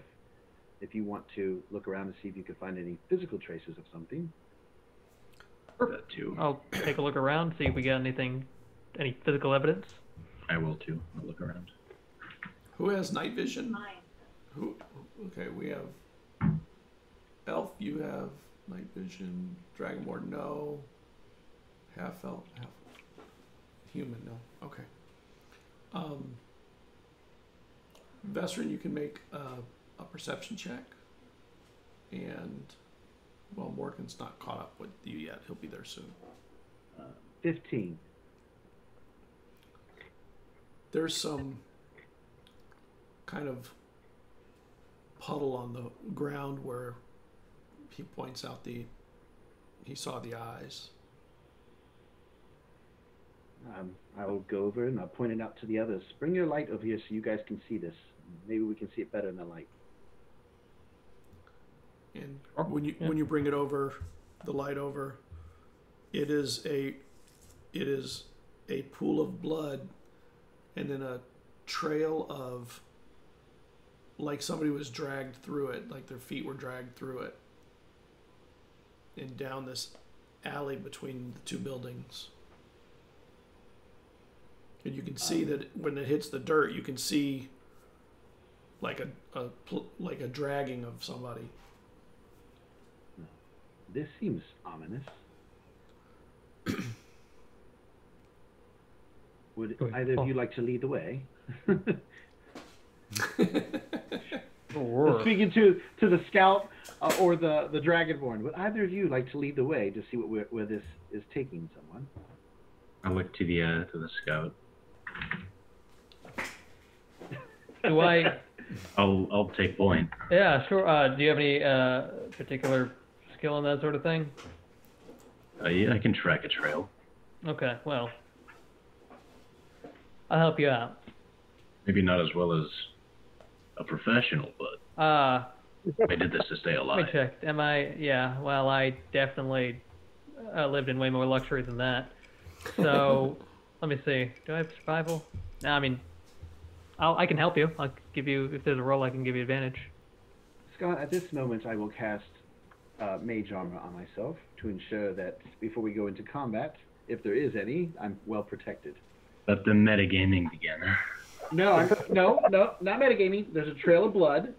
We know there's something left with people. I'm like, before I go any further, I need to protect myself. Mage armor. Some people would call it metagaming. I get it. I just know I've been carrying my armor this whole time and haven't bothered to put it on. And Morcat, you catch up to them as they start heading down an alleyway. I'll catch you up, Morkan. Come here. Let me tell you what we found. What's going on? I'll point it out and you see there's a pool of blood and like a trail of something dragged through the blood. I'll lean over to Eslo and ask him, do your best and give him a little bit of guidance. D4, right? Yeah.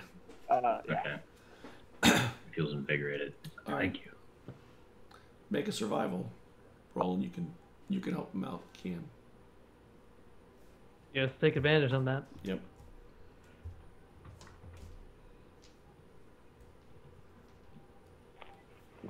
$17.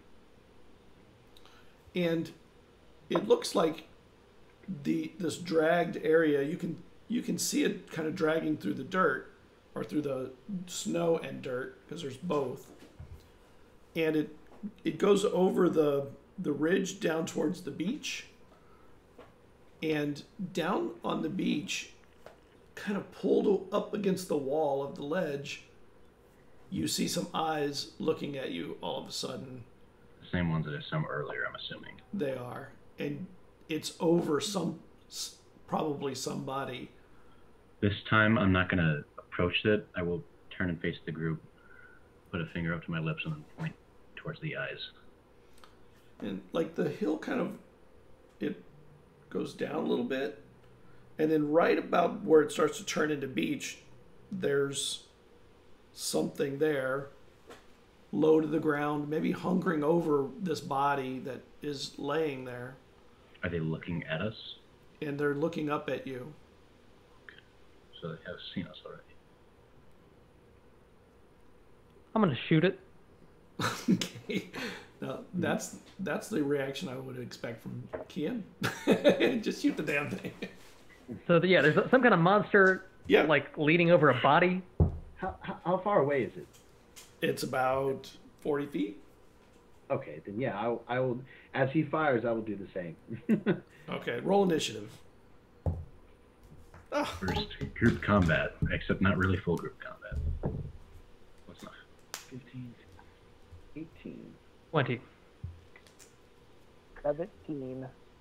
I have an 18. Yay, I go last. Awesome. Hold on. Kian had a 20. 20, yeah. Brandon or Morkant had a 17. 18. Oh, an 8. Oh, that's it would right. make sense for my character to take the alert feat, wouldn't it? I already have it. That's a good feat for anyone to take. That's a great feat. Well, I mean, it makes sense, though, given my backstory. Mm-hmm. Yeah. What did you get, Eslav? 14.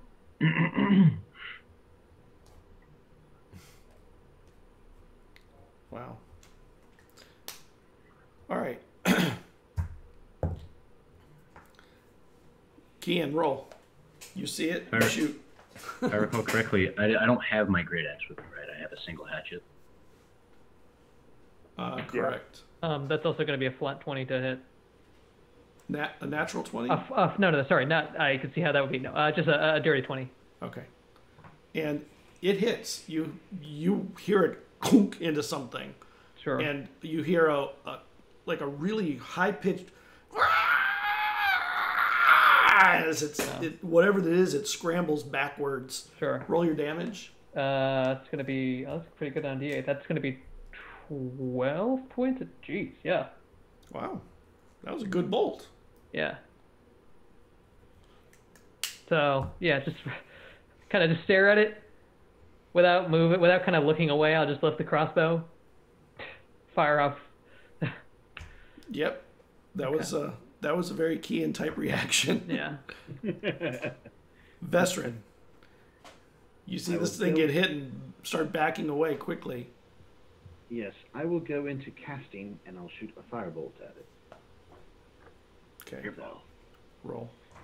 Firebolt, not fireball. Yeah. I don't have that spell yet. Yeah. All right. No, I don't think it hits unless a 10 hits. No, 10 won't hit it. It's moving away. It backs away. Maybe it dodges out of the way a little bit, just enough to be missed. And its eyes open wider. Does the fire light up the area enough at least to give us a bit of glimpse of the creature? It does, and it looks a little bit like... Oh, hold on. I will go to...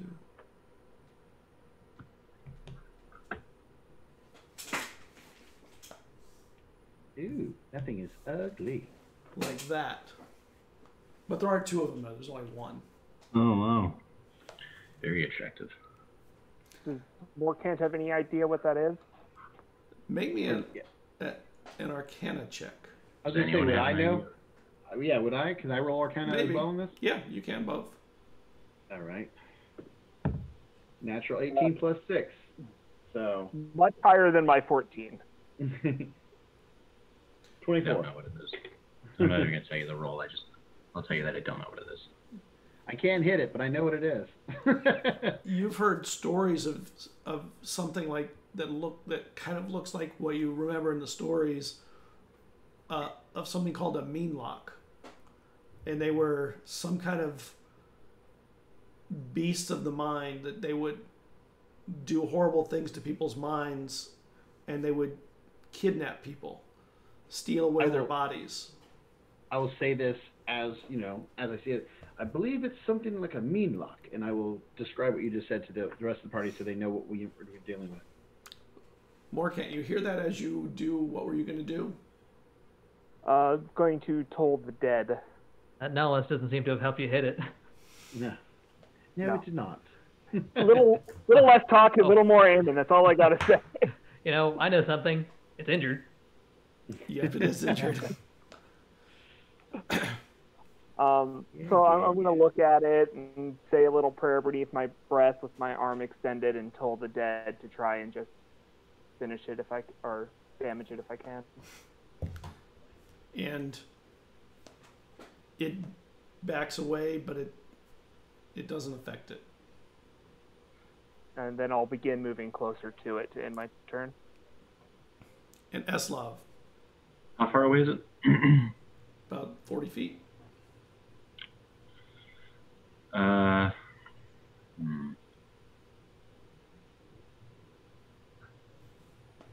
there's only one, right?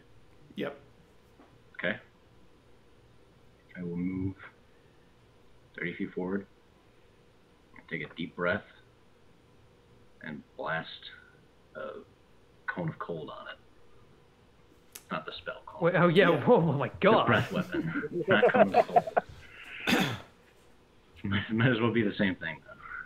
Just weak. Right. Okay, roll to hit. That's not a hit, that's a save. Yeah, save. It jumps away.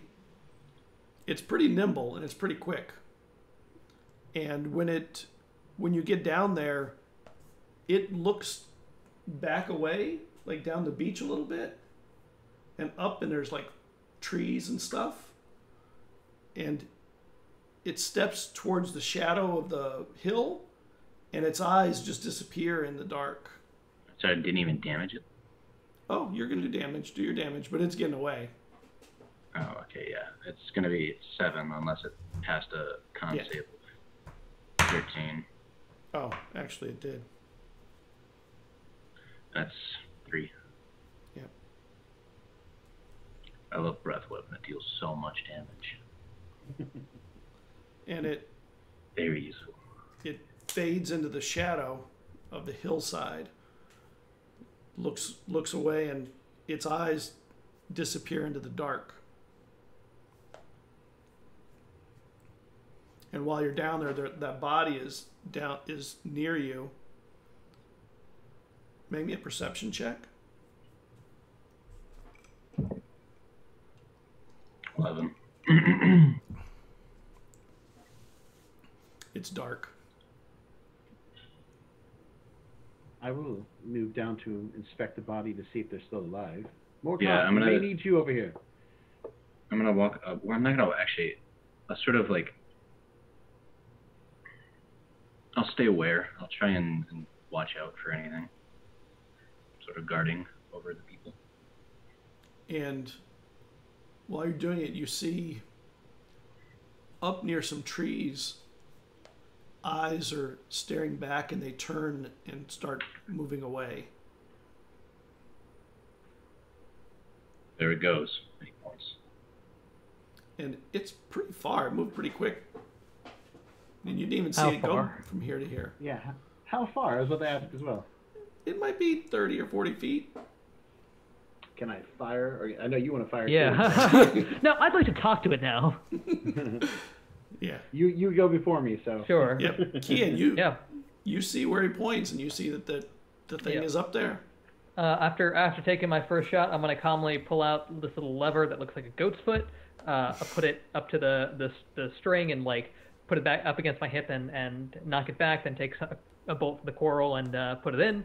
Raise it up to where the new position where it is, and fire again for a 15. That'll hit. Okay. Nice. Another D8. It's going to be 11 points of damage. Nice. Oh, I did the math wrong on the last one. The last one would have been 10. This one does 11. So you can subtract 2 damage from whatever it was. Yeah.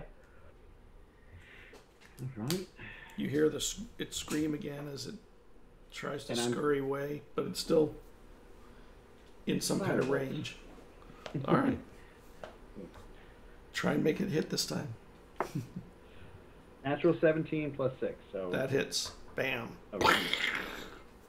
You roll. Come on, roll high, baby. 4. Firebolt. Yep. It takes this hit, and it just sort of the hit just kind of wraps around it, and you see it kind of fall to the ground, and the tips of all those spine things are all singed and burning, and you see it laying on the ground up on the top of the embankment up by the trees. Should we move to ensure it's dead? I'm going to go and I can do the that. body of the that he was standing over. Well, the body is actually looking up, and eyes are wide open, but she's not moving, and she seems to be alive, but immobile. As they're inspecting it, I'll go and make sure whatever it is dead. You head up the embankment, and it's twitching a little bit and kind of. I accidentally buried in its neck. It's no longer Finish twitching. it off. And the spines are still not burning but singed and have a little glow to them, and once you do that, it's done. But so I'll carry it back and I'll throw it down to the ground for everyone to see. I'll lean over and take my 2 bolts out. Hey, you saved your bolts. Waste not, want not. We should probably let the elders know that we got this thing. Sorry, remind me what this thing does. It messes with the mind, from what I know. Cool. I'll repeat what you told me that I know. So. and it kidnaps people. They steal people away into the darkness. while they're talking, I'm just gonna pick up the body and start walking it to the soul. Pick up the dead thing. Okay. And I'll bring that back. And then while you're carrying her, she just shakes all of a sudden, and her eyes go wide. Ah! It's okay. It's okay. We got you. I'm gonna take you to the soul. You were attacked by a creature. I'm gonna take you to the soul so people can look over you and make sure everything's all right. What was that thing? And like, she's ghostly white, almost pale. Tell you what it is now. Dead. And she sees it in your hands. Is it dead? It's very, very dead. I assure you. And she jumps out of your arms. I can walk. All right. I'll go gather my stuff then.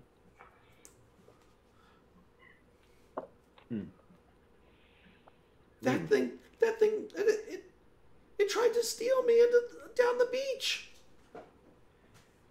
Where did it try and take you? It looked like it was taking me away from the town. Is this the only one you saw? I've never seen anything like it. Right, but it wasn't with others. This was just a lone creature. I saw no others. How could there be more than one of those? Of that thing? Well, let's hope there aren't.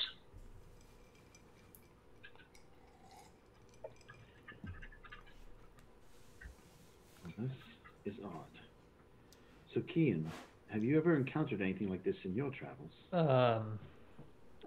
We saw the effect of one a couple days ago, but can't say I've seen one in person. Outside of that, what? Gross. You haven't. Yeah. Well, at least we know it bleeds and it can die. None of you have actually seen one of these. You've only heard about them. Only, Vestrin and Morkent. That's love. Perhaps we should take this body a less direct route to ensure we don't scare more people in this village, and ensure that the least amount of eyes on this, probably the better. If they think there's more of these out there, and there isn't, then we might cause a panic. I don't understand why people would be scared of a dead thing, but I suppose I am still getting assimilated with this culture, so it's whatever you think is best. They're not going to be so much scared of this dead thing. They're going to be scared of what this dead thing represents that might be outside of this area. More things that are going to be dead? Let's hope. Morkant, do you know a more scenic route to your soul? I'm sure I do. Yeah. Of course, at some point you're going to have to cross.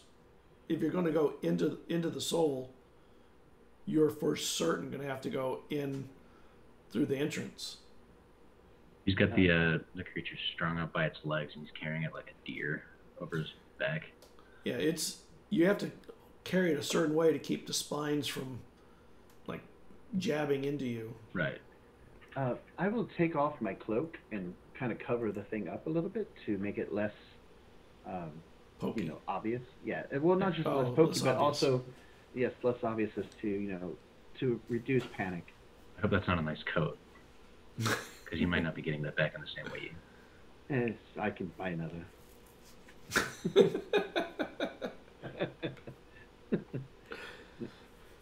It's good to be the king. Well, the Jarl's son. Son of the Earl. The Jarl.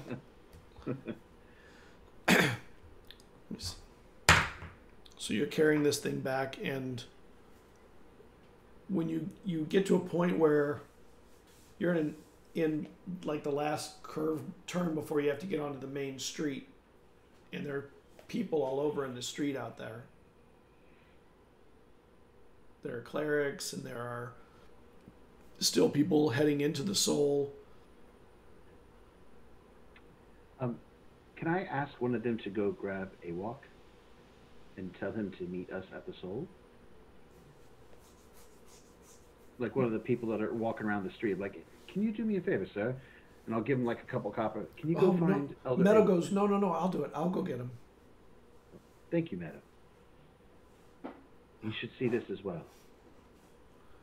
And she heads out. She knows where to go now because you've gone there before. Hopefully she doesn't go by the lake and, get hopefully. distracted for some time. Yeah, fishing. night fishing on the ice. With some fish. And okay, so what are you doing now that you're here? You've sent Meadow to go get Awok. Well, I'm sure Morkant wants to get this young woman taken care of, yes? Yeah. And then I'd perhaps... Go ahead. I'd like to stop by the soul and get my weapons back. Seeing as how I'll probably be needing them. And we should ask your... was it Pane? Or we can take this thing. Apania. Pania. Can I just... Would I know? Could I just direct them, like, what might be done with that if it was brought to the soul? Well, there's only one way into the soul from the front entrance. There's no like back entrances or anything that you know of. So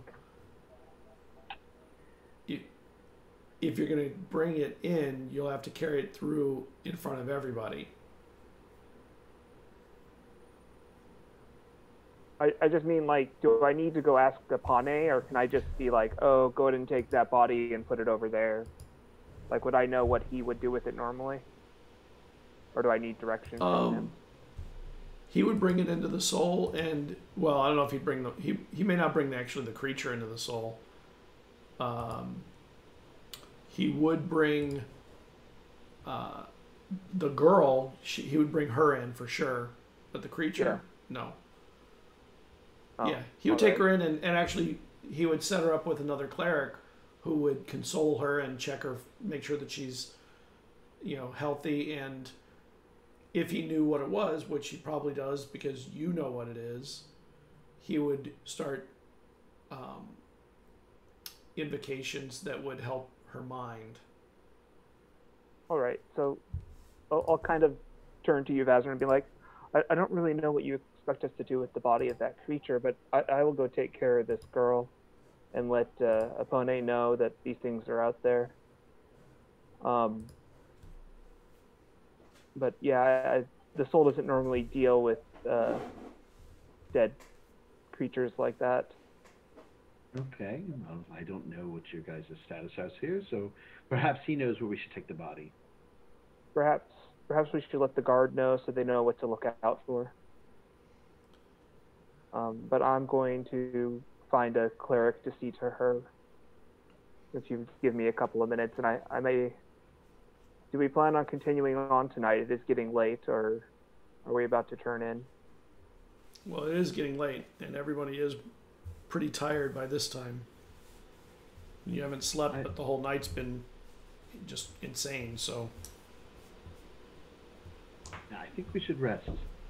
Let the city guard know, like you said, and then we should rest. Yeah.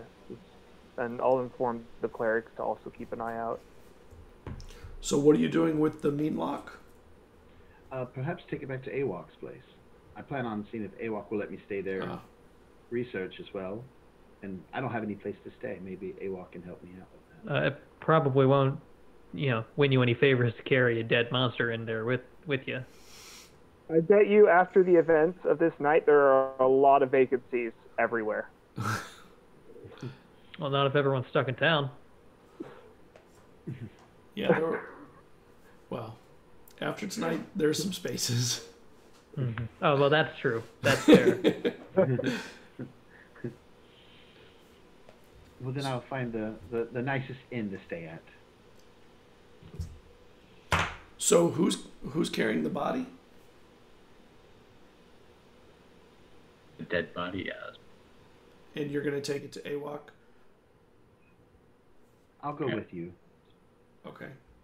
So the two of you are going. Where are you doing, Morkant and Kian? I am taking care of the young lady, and then I am going to sleep. Okay. So you bring her in. Oh, and I'm letting the clerics know what's going on so they can keep an eye out. Do you show them the body? The clerics? No, I just let them know. Okay. Kian? Is there a specific reason you guys are taking the Meanlock to the other person? Awok? I mean, he's an elder. He may know more about this, and at least he might be able to give us a better direction of what to do with it. Okay. All right. I'll give you an address to an inn. I'm going to take Meadow home and get her situated. There's an old guy as well who we should probably make sure didn't... Anyway, so we're going to check up on that stuff. Come back. Let me know if there's anything super important that comes up with the dead monster body. Will do. You give me the address to the whatever the inn is that we were staying at. Yeah.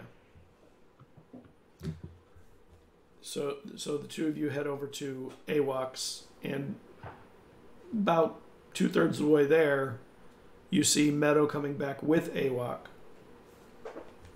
And he sees you carrying this thing. What is that thing? I was hoping you would be able to tell us. If my knowledge is correct, it's a Meanlock, but I've never seen one. I was hoping with your knowledge and your years on this island, you might know better. I have never seen one, but I've heard of them. You're sure that that's what this is? It was attacking a girl. She's fine now, but thanks to Kian's archery skills and this one's axe skills, it is now no more.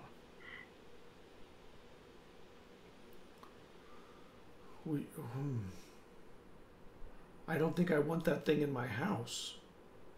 Well, where should we take it? This thing is something that should be looked at by somebody who may know, so that way people know what to look for.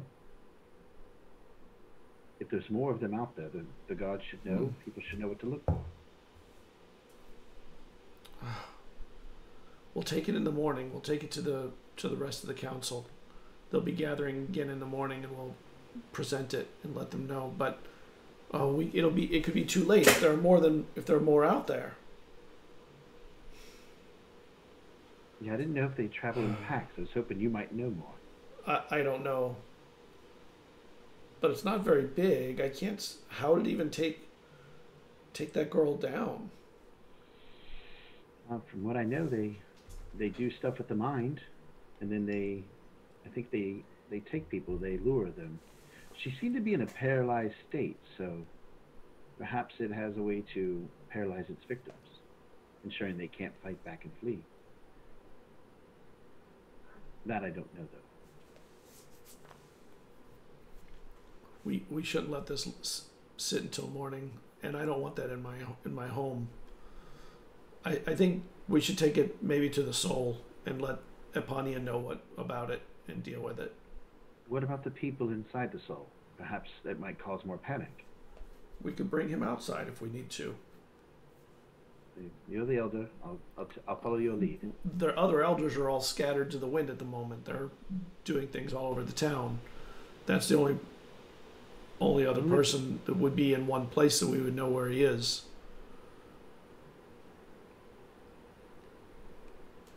And maybe know what to do with it.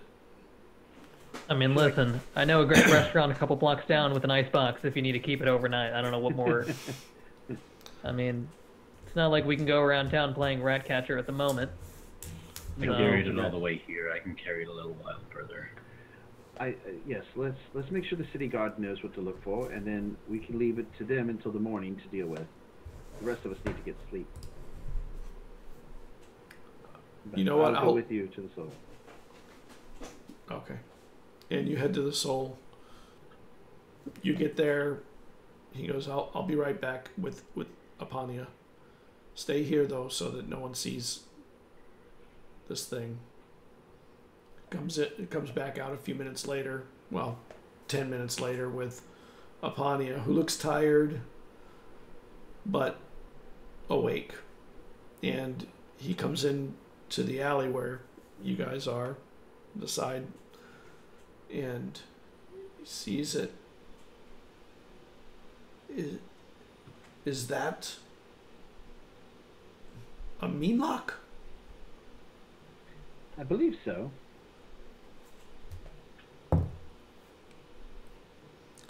That would explain a lot of the things that happened in the morn after the festival. Although, did you see any others? I did not. Oh. Did you, Eslov? Saw just this one. Do they travel in packs, or do they usually work alone? I've heard that they sometimes travel alone and sometimes travel with one or more others. I guess we would know if people are still panicked, then there's probably more out there. If people seem to be relieved now, then I'm assuming this would be the last one. Or the only one. Yes. This would explain the panicking by people. I believe Kian said he encountered something similar to what everybody was going through on his way here. Perhaps it followed his train to the city, but why would it? There's this many people there, it's bound to get caught unless it knew something that was up. Victims? Maybe it needs victims. It needs to feed like the rest of us, I suppose. You said it had the girl that's in the soul now. What did it do to her? I didn't see very well. From what we saw, it seemed to have dragged her off. Eslov, he was much closer to her when he got down there. Maybe he knows better what might have happened to her. No, nothing to detail. Nothing of detail.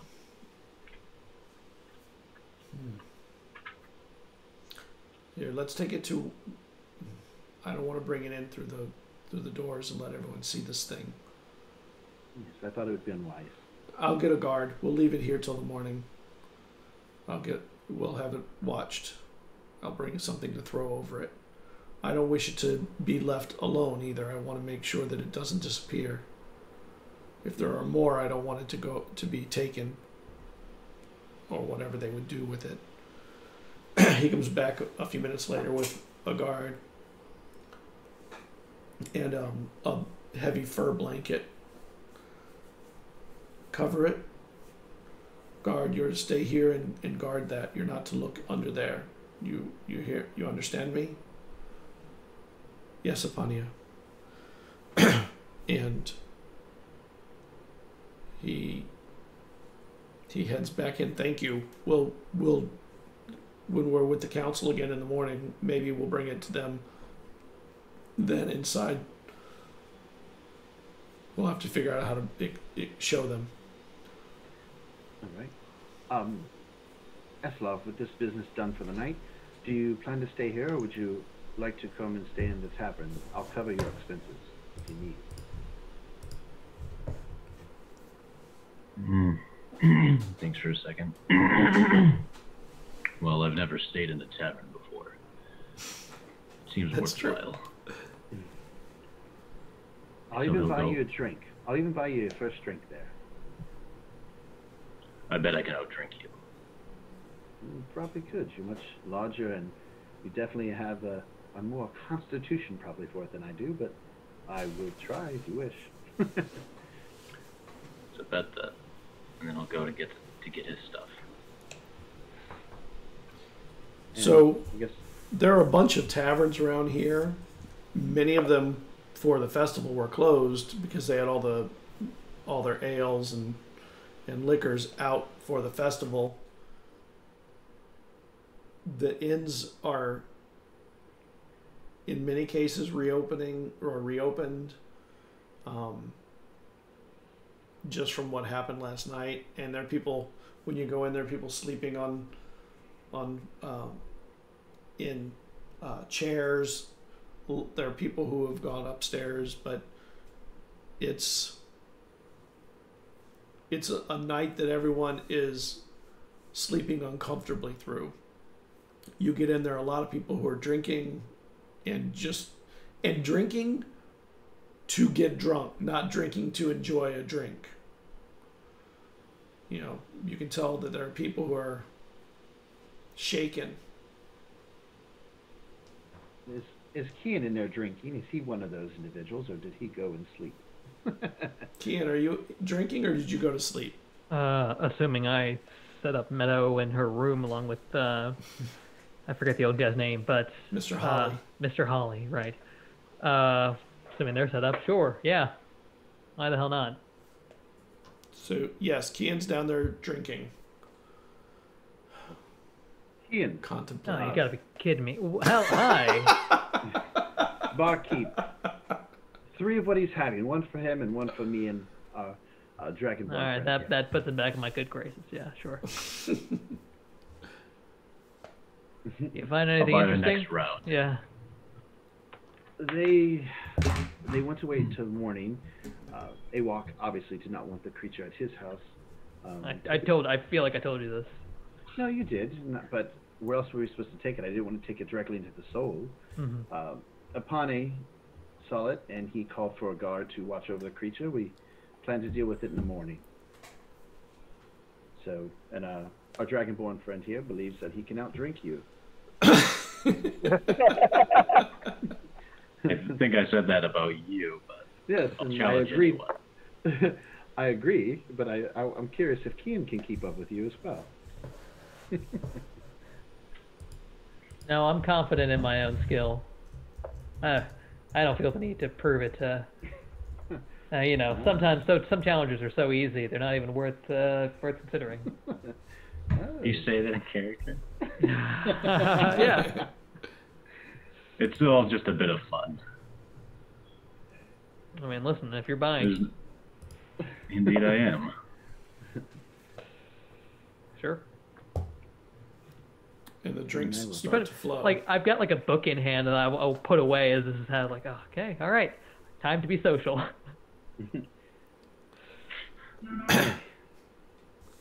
And this night was messed up.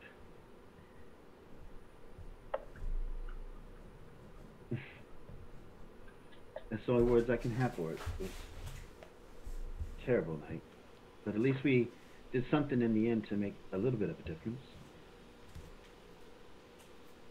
Yeah, I mean, I will say nothing quite calms me down like killing a little monster, so. Well, I'm glad your arrows were there to take it down, and Eslov, pretty damn handy with an axe blade. Arrows. I don't know if you even saw me kill it or finish it out with the axe. All you saw was the breath weapon, I think. No, I was watching you as you walked over to it to make sure it was dead. And I have night vision, so I can. You're very good at swinging an axe at an unmoving creature, lying twitching on the ground. It was moving. I saw it twitching. That is a type of movement. And you're sitting there and the barkeep comes over. You know, the drinks are on the house tonight. No kidding. Yes. I'll take 4 more then. And I'll he... give This him is a good. couple What do you call this drink? What did you order? I don't know. Kian? Whatever Keen ordered. Right. What do I get? I don't know. What's the cheapest beer they have, or ale or mead or whatever? Who cares? Yeah. The cheapest would be mead, probably, but Yeah. So it's a honey beer. Okay, And well, it's sweet. If it's mead, then I probably have had it before. Yeah. It's sweet and Tastes like home. not very strong. Yeah. Not as good as the mead we make back there, but still good by comparison. Got a lot of honey up in the north. No, we make it with berries. You crush them into a sort of syrup.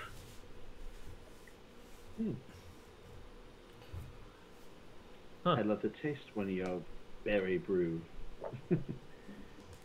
And while you're sitting there, you realize that in some places in here you hear crying over there. It's really kind of a downer place to be because you can, people have lost people. So all night you can hear anywhere you go where there are people and particularly alcohol, there's some crying going on. I don't know. I was gonna say I'll use prestidigitation to play some soft music. Nothing like upbeat, but something sad violin. No, not sad. Like it's kind of like peaceful, trying to sad violin. Yeah, the smallest violin in the world. But not necessarily upbeat like yay, but nothing like too sad either. Somewhere like in the middle, just to kind of give some type of feeling to the situation, but maybe bring them out a little bit of the depression. And I'll just keep casting prestidigitation to keep that going. And I think minor illusion does that for you for a minute. Yeah. Wow. Yeah, minor illusion, that could work. Yeah, you create a sound. I'll do it with a minor illusion. Either one works. But I think, yeah, you're right, it does it for like a minute. Oh no, the presentation lasts for an hour. So. Sound? Yeah, it says you can create an instantaneous harmless sensory effect such as sparks or puff of wind, faint musical notes. So. Enough musical notes counts as an entire orchestrated piece, right? Yeah. I wasn't doing orchestrated. I said just some light music. Between the two cantrips, he makes that happen. Yeah, God. Let's just nitpick me, why don't we? I'm trying to give people a little bit of something to enjoy here. I do recall in the PDF, we are using the rule of cool, so I suppose I can't say anything. And Vesrin, while you're arguing with your friends about the potency of your cantrips, it's the best I got, gentlemen. Come on. You see that there's somebody looking over here at you from across the inn, but very definitely staring this way. Am I drunk at this point? You've been drinking. Do any of you know that individual over there? How strong is this mead compared to the stuff I've had? Probably a little weaker. Okay, so I think it's safe to say that I might be a little buzzed at this point. Yeah, but you're capable. You could totally drive home. Drive the carriage. Drive the carriage home. I'll look at the person closer. Have I ever seen this individual before? Like one of my brother's people or somebody that I know from my village, perhaps? Maybe a wisdom check. I'm sorry. Straight wisdom? Yeah, straight wisdom. Straight wisdom? Yeah. Right. Have I ever seen this person? 14? No, not really. Weird you haven't, question. Eslav. Actually, Eslav, you might have seen them. You might have seen them before the festival around the. You did see them. They were near the in the festival circle. Do any of you know that individual over there? They seem to be looking either at me or at us. Kian, I do you saw look them earlier? Yeah, sure. Festival. Maybe they think you're cute. It's Caswalon, which was one of the Elven scouts. And when you look, he looks away from, he looks down. Maybe he thinks I'm cute. Huh. Not that there's anything wrong with it. It's just not the way I. Point is, that's weird. We don't have the best of relationships. But is he looking at Vesrin or me? He's looking over here. He was looking over here. He's not looking here anymore. It was hard to tell. You're pretty close and he's pretty far. So let's go have a chat with him. He seems oddly interested in us. Sure. Yeah. Maybe you can introduce me. Yeah. We all stand up menacingly. Oh, everyone's going. Cool. All right. Well. I'm probably not going. I think I have no business with him. And when you start heading over, His eyes widen a little bit, and he looks a little nervous. Hey there, buddy. Can I help you? Couldn't help notice you're giving us the old eyes. Now, I'm trying to figure out what you are. Who? I haven't met you yet. I'm Vesper. Not you. Kian. He's Kian. He's an individual like yourself. I feel like I'm pretty easy to pin down once you kind of know me for 5 minutes. I saw what happened to you. Ah, yeah, well. One might call me a demigod, a chosen, perhaps. But I also saw what happened to my friend, who did return like you. Or did. Well. Sorry to hear that. So what happened to you? What have you become? I mean, how did you resist the gods? Did they discard you? Honestly, I don't know. Maybe they looked at their list and realized they got it wrong. Sent me back about half a second after they took me. Wouldn't surprise me. I'm not like I've done anything to endear myself to them. I'll step in. We spoke with the elders, and they're under the assumption that perhaps he has a greater calling here, that the gods have spared him for something greater. I'm obviously lying if you want me to roll for that. I'm trying to... I don't want them to... I see where this might go, and I don't want it to go that way. Fear, panic, turn the crowd against you. So are you still a human? Yeah. Best I can tell. I'll let you know if anything changes. So what did you see in your moment of heavenly bliss? Not a whole lot. I heard of forest, maybe. Silence. That makes sense. A lot of silence. The silence, no. Wish I had an answer for you there, buddy. But I am as baffled as you are about this whole thing. I wonder if you were the one who was supposed to be taken, and Tellen was supposed to stay here.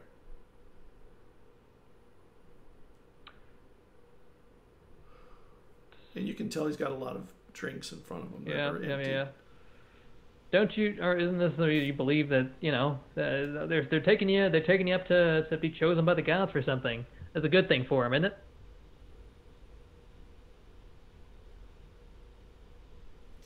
Make me a persuasion check. And it is when it happens naturally, but I don't know that you didn't do something to swap places. I mean, you don't know if I did. I saw you come back from your call. No, you didn't see me do anything to swap places with your buddy there. Listen, all due respect, I could have traded places if I did with any one of hundreds of people who got pulled up to wherever they go. And again, this is supposed to be a good thing, right? It's supposed to be some kind of big heavenly celebration. Celebrate his life and all that, or something like that. It's very genuine. It was so genuine.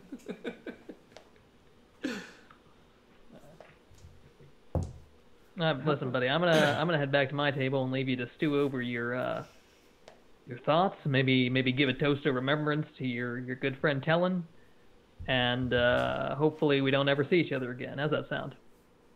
Oh, we'll see each other again. Okay, well. Yikes. I'm sorry, are you threatening my friend here? Are you his bodyguard? No, Should it work the other way? You're the nobility, right? Can I hear this? Yeah. I'm his bodyguard. Oh, I'll okay. stand up. Yeah, I'm not threatening him. I feel like we should make clear I am not in need of a bodyguard. I was kidding, by the way. I am no one's bodyguard, but I am glad you are not threatening him. No, but if he's insinuating something foul shall befall you, that is not okay. We're in the same profession. We will see each other in different cities all the time. I would like to see if that's what he means by that. Okay. I hate when people say insight checks. I had to correct myself. Go ahead, make an insight check. Cheap insight checks. 10, 11, 12, 13. Oh, yes, Chivo. That's my favorite kind of check to make. It is my favorite kind. I always give myself proficiency. You can't really tell. It seems like it could be true. If it's true, that is the case. But it does. I'll turn to the bartender.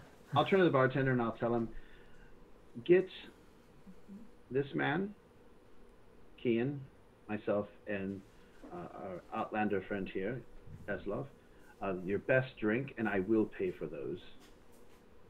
Okay. So we can pay tribute to his friend who has ascended. Are you still at the table with him? Yes, I am. I'm looking at him, and I make sure he gets his drink. Okay. Drinks come. He doesn't say anything while he sits and waits. He seems to kind of be in a drunken brooding. Yeah. What should we toast about your friend? He knew so much. He knew he had 4 lifetimes on key in there.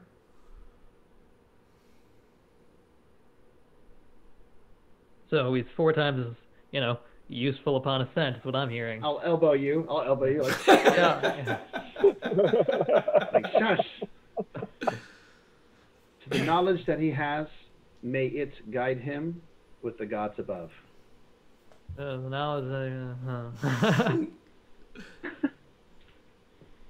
Meanwhile, I'm just like smelling the drink because I guess it's like wine or something, right? It's probably more like a bourbon or something like that, a heavier thing. Yeah. I've never had this before. So he's like, no. Yeah. It definitely smells stronger than mead. And then I will wait Thank for him you to for the toast it. drink. Yeah. And he does deserve a toast. He doesn't. And he ascended, and he came back. As I said before, the elders believe that he might be destined for something important here. So we're not toasting him yet, because he has not done anything to deserve it, but your friend has. So let's toast to him and keep him in good spirits, eh? And he puts it back. And I'll drink with him. And then he just looks outside. And I'll turn to Kian as we're walking away, and I'll say, you deserve it as well.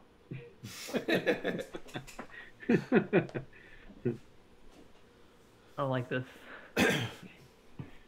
You don't have to like it, but we need to keep the peace. We don't need somebody trying to make trouble for you or anybody else here.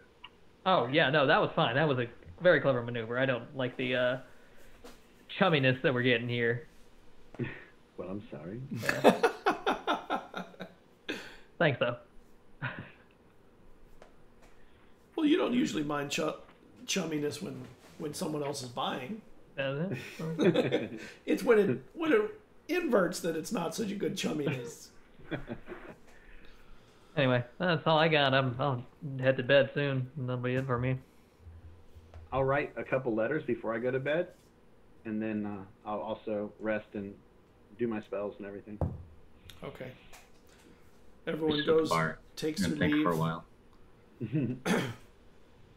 And you sit at the bar for a while, and that guy stays for a long time. He can hold his liquor, that's for sure. Everyone else has gone up to bed. It's just you, and as the night wears on, the place clears out except you and him. I'm still having more of this weird bourbon drink or whatever. It's kind of growing on me. Yeah, it's growing on you. Like the tingle. Yeah. And after a while, you hear him start to walk. Does he look like he's okay to walk? Is he too intoxicated to actually make it out the door? He can walk, and then he turns and he comes back to you, and he sits with you right next to you, and he looks at you for a moment. Look back at him as I sit. You know, your friend, he's a better tracker than I should have given him credit for. But I don't think you should trust him. Whatever happened between him and the gods was not natural. Well, I can see part of myself in him, if that's the case. You're from the wastes. We have both been cast out by something we care for. You're from the wastes of the north, the blue wastes, what they call it? Yes, I am. Why aren't you there? Why are you here? It's a long story. You know, the season is the ocean is starting to freeze up soon, and you'll be stuck here the whole season. Going back the whole there winter. Anytime soon. I won't be going back there anytime soon. If ever. It's not my home anymore.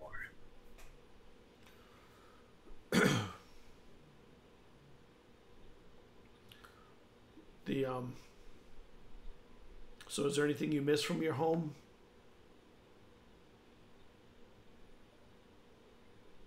Everything. The sea, it smelled different up there. It smelled, well, how do you describe it? I've only smelled the sea here. Right, of course, but I was more used to it.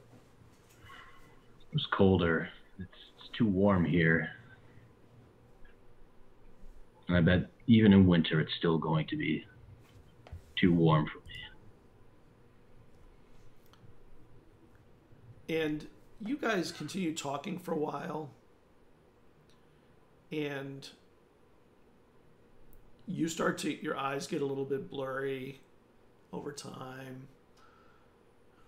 And you start to get that that drunken fading in your eyes, or you're peeling your eyes open to stay there. You take another drink, and after a while, you remember something. You kind of remember vaguely this time when you were a child, very young. You don't even really know how old. Old enough to walk and do things, but young. And you remember this crone that came to your village every now and then. You've only seen her maybe twice. And she would always come and give fortunes, tell fortunes. And she would roll these bones that were carved, sort of like the white of the buttons and of the pouch pieces.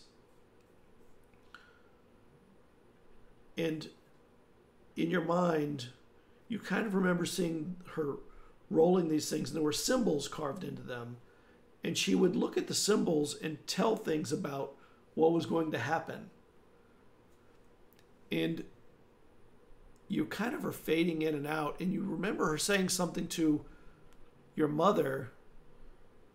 He has a path I can't see, or something like that. Like, normally they were always talk about how they could see everything. Like, they could see the future of everybody. She said the mouth of that path is littered with white bones, smooth bones, carved bones. I'm sure it won't be easy, but he's strong of will, and his calm demeanor may find him another family in a land where they will serve him better. He's drawn to the sea, and none of you can weaken that call.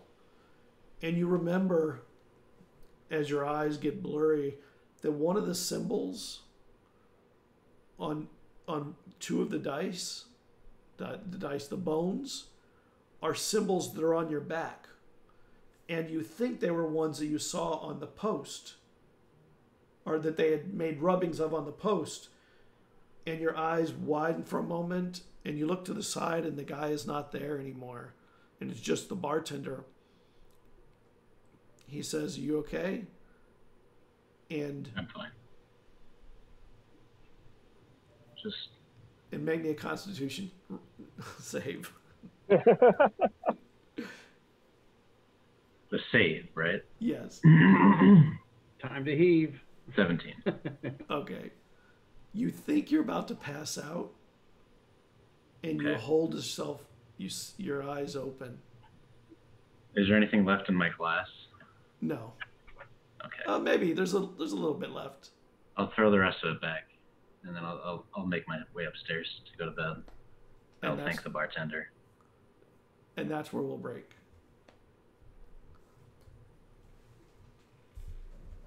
Cool.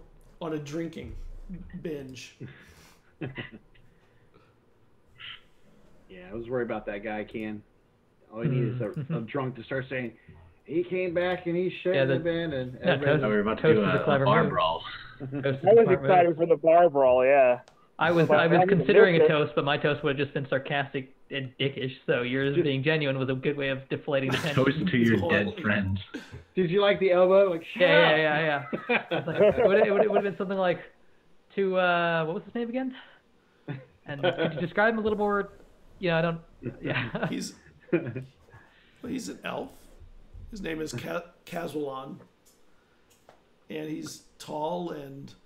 Oh no, I would be asking Kazwalan about his buddy. Right. Yeah. It's a good thing you weren't giving the toast. Yeah. The night might have ended a little differently. It still would have ended the same in one way. You probably would have all ganged up and beat him up. But it wouldn't have ended quite the same. Would not have lasted long. No. You know, there's certain things you learn as a noble family of how to avoid conflict when it's not necessary. So, Like when you don't have your army or your navy. Yes. I must have missed that lesson when I was out learning to survive on the road, huh? Yes, it happens occasionally. You know, not everybody can get those lessons. But I'm here to teach you now. Yeah. Yippee. I don't even know what war is. That's true. You don't. You don't have It's where you wars. kill shit. We have like disagreements, but whatever Right. kills each other. Thank you, everybody. We'll see you next time, 8:30 on Saturdays. Don't forget to go and buy the Tome of Arcane Philosophy and Children of Tiamat. And what was the new thing? Whatever I have, it's a ranger subclass. A ranger subclass. Oh, that's cool. Rangers need, that's need some cool. help. They Rangers do. need help. You do You really gave need. some. And You they're gave such them an some. awesome class, concept-wise. Yeah, All right. for sure. Thank you, everybody. Good night. We'll see you next time. Thank you. I Bye. I wanted to drink with Morcant. Morcant doesn't drink. No, he will tonight. No, I'm just kidding. Peer pressure. Ian, slip some shit in his